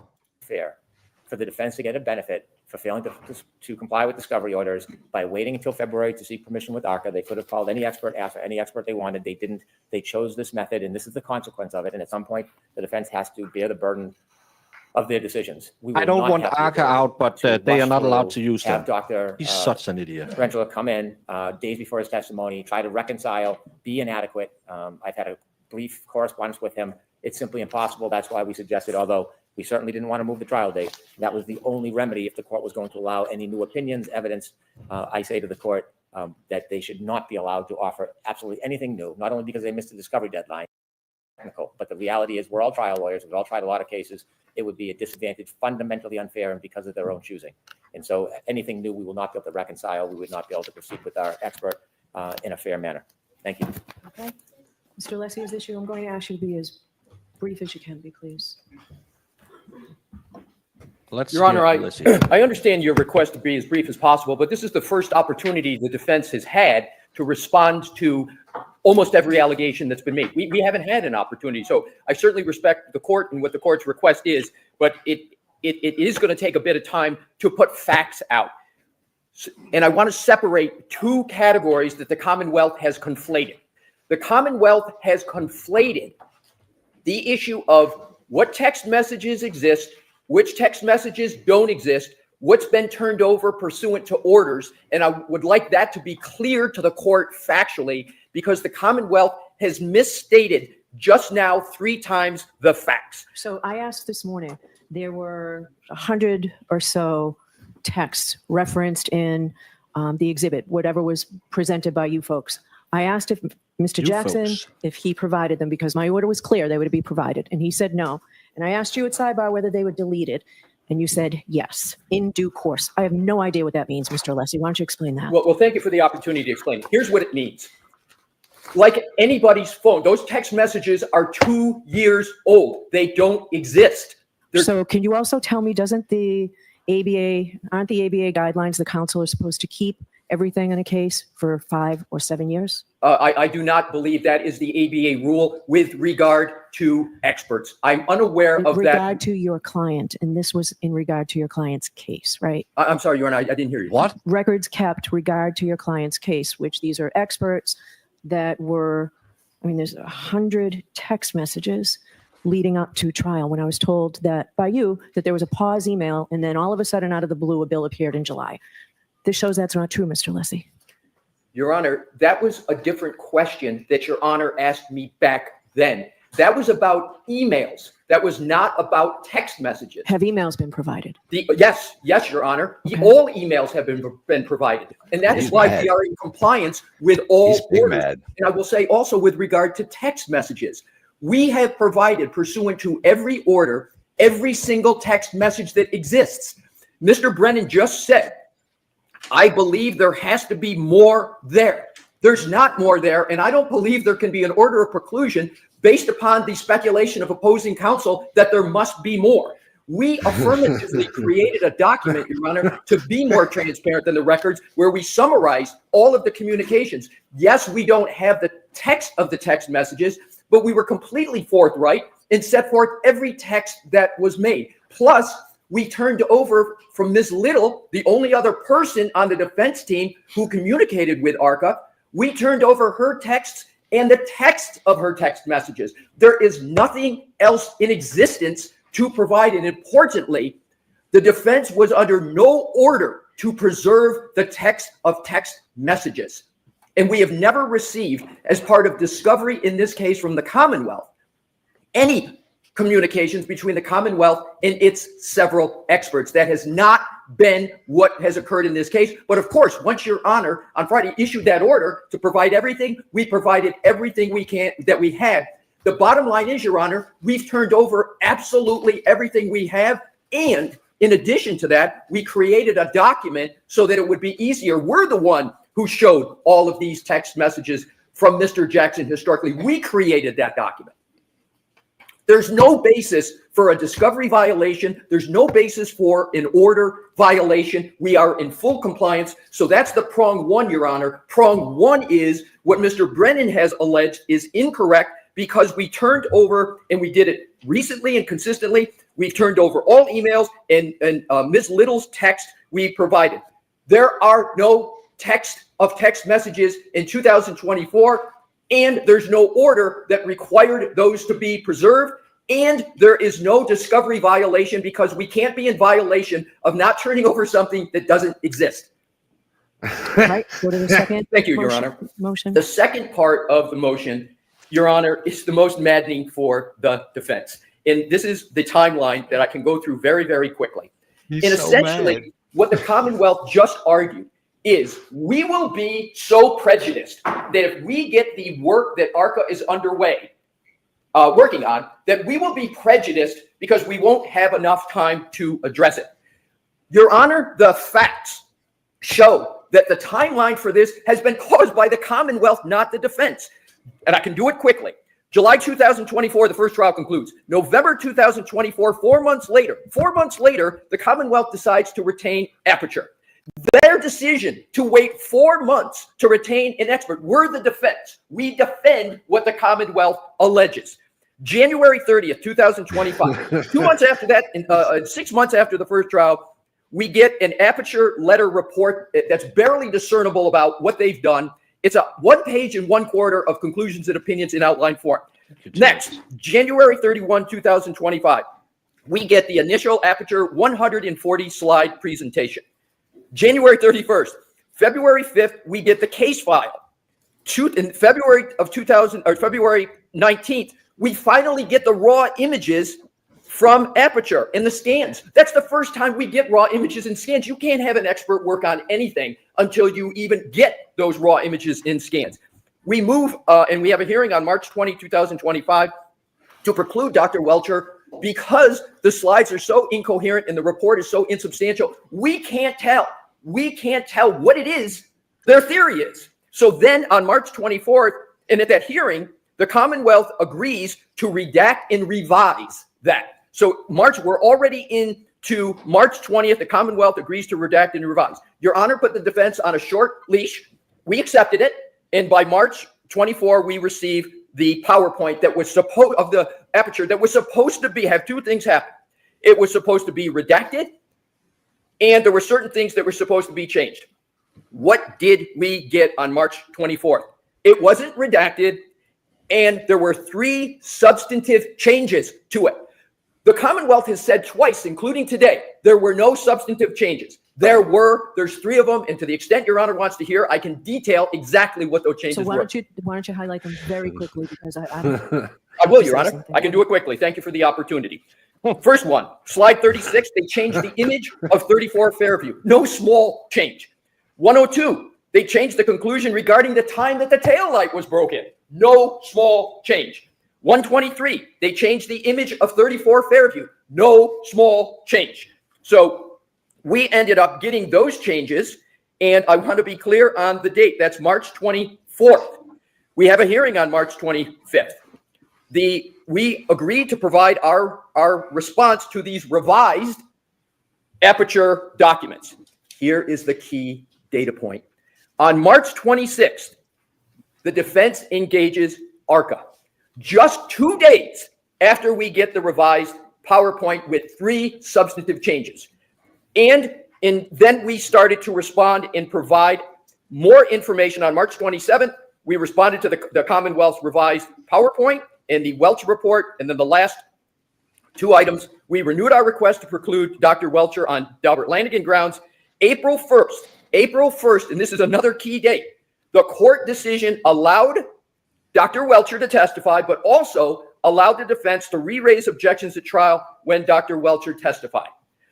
What does that timeline show? That timeline shows that the Commonwealth took 6 months from the last trial, 6 months, and the defense took merely 2 days after they got the final report of Aperture to retain ARCA. Last point I want to make, Your Honor, is the argument of the Commonwealth that we strategically waited to retain ARCA. Nothing could be further from the truth. As the court knows, and has been the case with this unorthodox situation, ARCA was retained by the U.S. government. They worked pursuant to the U.S. government, and we had to get the permission of the U.S. government to retain ARCA. We moved expeditiously to do that. We got the permission from the government, and as soon as we got the permission from the government, and as soon as we got the final version of Aperture documents, including scans, we put ARCA on it. It has only been since March 24th, not even a month, have we had finally the information from Aperture, which is still inadequate. Our experts still say, with regard to what Aperture did, in some instances, they can't even figure it out because the information is so inadequate. Nonetheless, because of all the considerations we're aware of, we had ARCA proceed forthwith with post haste. And they are working post haste. But, Your Honor, we are the defense. That's where I started. We had to understand as best we could what Aperture did. In conclusion, 2 points. No violation whatsoever on text messages, emails, court orders. All complete, robust compliance. And with regard to the allegation that there was something said, that there's some surprise that there were so many text messages, on June 10th, 2024, and I've got the transcript on an, albeit on an electronic device, right in front of me, I just got to get the passcode. Mr. Jackson read a text message right live that he had with ARCA. He read it, and here's what it said. The court, okay, Mr. Lally. So her issue is that she is available this week, but not next week. So I really need to get her in on Friday. Mr. Jackson. Hold on. The court reporter can't hear you. She asked you to stop. Oh, I'm sorry. My apologies. Am I going too fast? Yes. Thank you. All right. Just a whole lot, son. Just a whole lot. My apologies. So, Mr. Lally, so her issue is that she is available this week, but not next week. So I really need to get her in on Friday. Mr. Jackson. Dr. Wolf just texted me and said, I presumed you were in court. Give me a call when you're available. The court reporter, I'm getting an interference. Mr. Jackson, I'm so sorry. The court reporter, that's okay. We have been completely transparent that there were text messages, as opposed to emails, text messages about scheduling, about other administrative matters. Mr. Brennan is completely free on cross-examination of ARCA to address every one of his speculations, every one of his suspicions, every one of the ghosts that have been created on this topic. He can address them. If he thinks that we're wrong, we're misstating, he's got the opportunity to speak to ARCA and ask those questions. Your Honor, it is improvident to, based upon speculation, preclude the defense from putting in a defense. I'm not making a conclusion today regarding precluding the defense. Okay, all right. All right, so we need to wrap it up because there's something I want to say. Certainly, Your Honor. I'm going to wrap it up in 10 seconds. There are no violations of any discovery order, no violations of this court's order. And with regard to the retaining of ARCA, because we're the defense, we acted expeditiously in response to the information we're getting. And this can be tested with ARCA, this statement I'm going to make. To this date, ARCA still has trouble understanding what it is that Aperture did and didn't do, which was the reason for my Dalbert Lanigan motion, but we proceeded nonetheless. Happy to entertain responses to any questions. All right. No, thank you. All right. So as you all know, I was like, no. Why don't you have a seat, Mr. Leslie? Thank you, Your Honor. I previously found, and believe Mr. Alessi, when he was talking about the rules of professional conduct, did say, I agree, a violation of Rule 14, but not regarding the rules of conduct. At a prior hearing, I found a violation of the defense's reciprocal discovery obligations. It was clear to me, and I found that it was deliberate. This appears to me, contrary to what you've argued, Mr. Alessi, that this is another violation of my order and of the reciprocal discovery violations. We need to figure all of this out before you're allowed to call these witnesses. So I'm going to have a voir dire hearing this Friday. I know we planned on having the view. I need the ARCA witnesses here Friday morning. No fucking way. This will No be the fucking way. third voir dire of the ARCA witnesses, because this see you next Tuesday really want to keep them out. And what is ARCA? ARCA is is a crash reconstruction experts. We're going to do another voir dire on Friday. Karen Reed is going to pay for ARCA to fly out another day, and then there will be a bill for that. Then she will then find them not in compliance with the order because they didn't say that they were paying that bill, and they're going to disqualify ARCA. Just throw them out. Can we have a voir dire of the state's crash experts, because they can't even figure out how he did the report, but he's totally cromulent. But ARCA This is ridiculous. ARCA is not okay.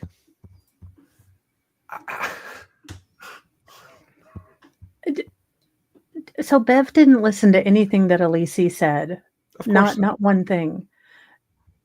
No, because she had that. Oh, look, we have Kimmy back. Hey, Kimmy.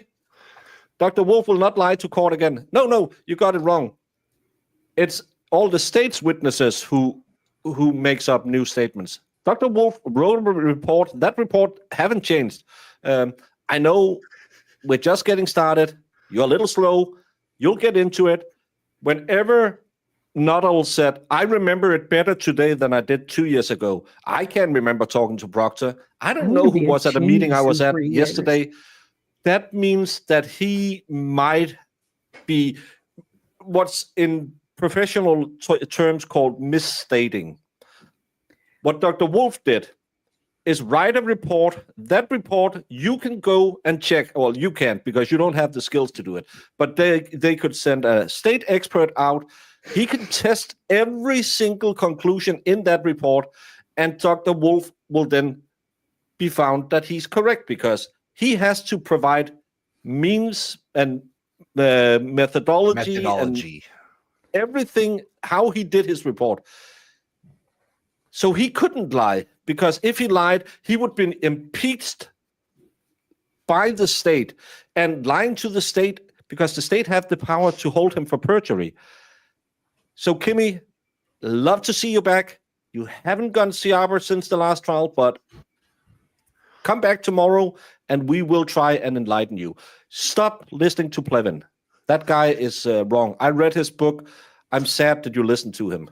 So we need a voir dire, if you intend to call them, a voir dire on all of this. And I will be sending an order for production of records. I just need to amend it for ARCA to bring all these items with them. So Friday will be for ARCA for a voir dire hearing in the morning.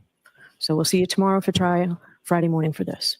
May I inquire briefly for scheduling purposes? Yes. In light of the hearing on Friday, will it still be half a day, or are we expected to call witnesses on Friday? No, it will be, if we could do, Mr. Leslie, how long do you think this voir dire might take?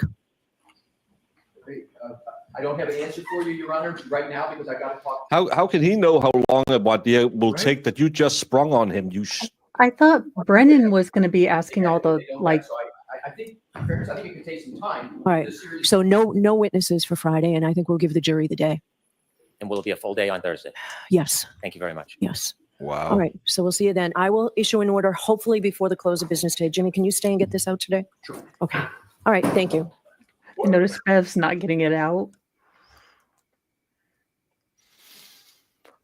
Of course we need another voir dire. That's insane.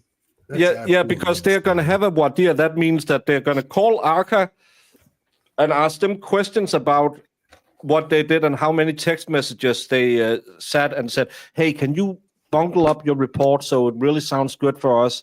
Can you hide everything?" And they say, "No, because we're hired by the government. Everything we put in that report is government owned. So if we lie about what's in it, we're going to be in trouble. And your shitty little case that paid us 25,000, we don't care about that. We got $500,000 from the state, from the federal government to do that investigation. We're not going to lie from some lawyer and lose our potential earnings. How stupid are you?" There's no way that there aren't very strict protocols about what you are allowed to talk about with a legal, professional when you're consulting on their case, because ARC is going to be built on reputation. The court officers are, their reputation. I mean, basically, Bev said you guys were, tantamount to lying, to me. And she didn't listen to anything. Again, Nope. oh. She wrote that reply before he even opened his mouth. She wrote that reply before they came to court today. No, because he didn't raise the problem till today. Well, yeah, maybe he filed it this morning, I think. That's probably why he was late.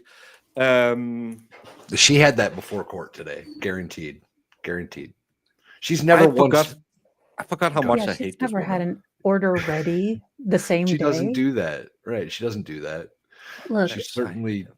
it's hard when you're beautiful. She has to go home. Yeah. Brennan keeps fishing for non-existent, but he thinks that out there is an email, there's a text message, there's a carrier pigeon with a message that says, "Hey guys, can you lie?"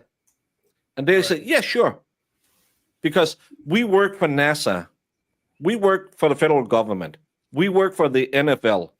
So the $25,000 you pay us to spend 4 days in court, well, 2 days each, but it's 2 people, so it's 4 court dates.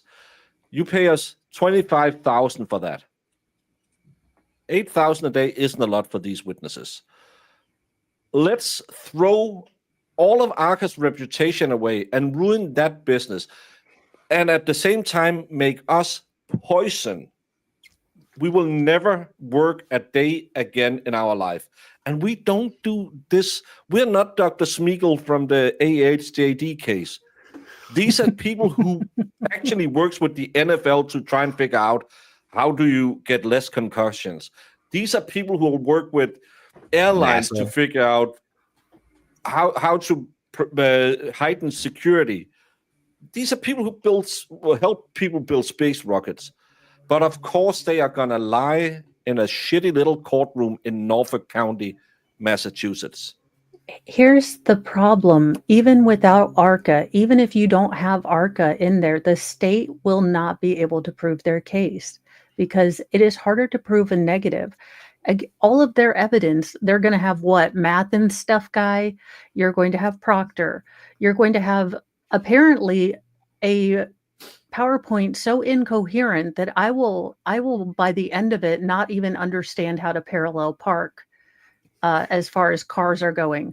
That being said, in all honesty, I don't know how to parallel park right now. I'm really bad at parallel parking as well. Are you really? Because it's useless skill. You don't need to use it. You never need to use it. It's just to torture people. I lived in Copenhagen. Everyone parallel park. I was really good at parallel parking when I lived in Copenhagen. Now I live out in the boons. I'll just drive into a parking lot. It's not. I know it's something, and then you turn, and then you come, and then you the other way, and you gotta go forward and. Yeah, I'll clip the curve.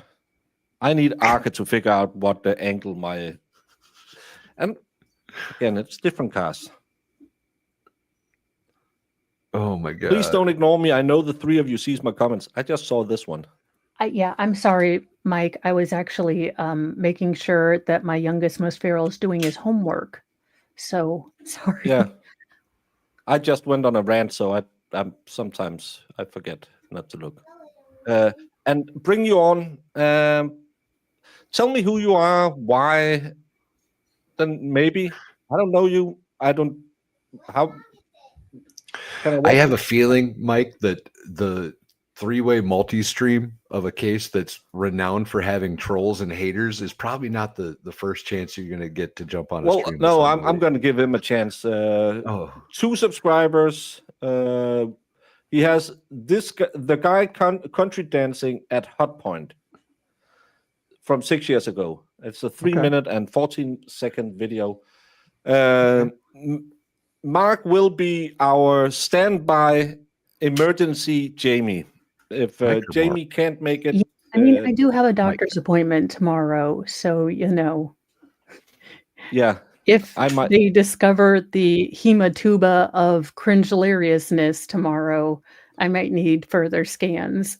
I'm having a severe pain in my head all of a sudden. I think I might have had an aneurysm.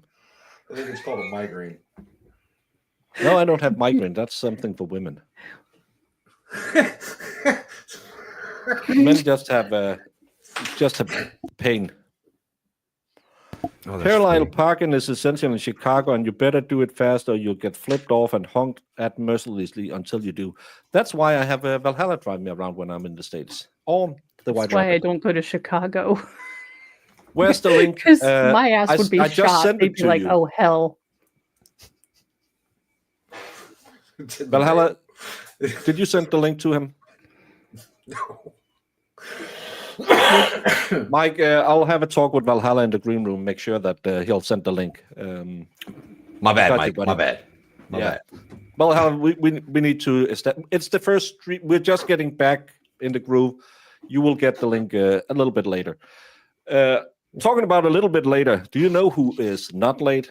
All of Valhalla's goats, and I'm going to true. send you all over so you can see little. Well, not little Dottie. She's moving out of the birthing stall soon. And No. she's got day rights out. She's got day visitation capabilities. Ooh. She's I going was to be looking at- selling Kirby vacuums in no time. I think I was watching yesterday, and one mom had all the kids. Yeah, that happens.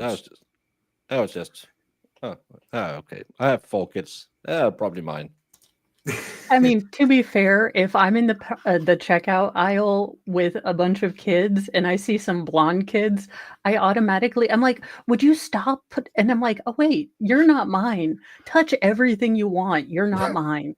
Also, sorry, please don't tell people I tried to take you home with me. I just thought you were part of my parcel. Okay. To be fair, you were kids in the minivan. What the hell is going on here? Why isn't there enough child seats today? Oh. You're not mine. Go back into Walmart before anyone finds.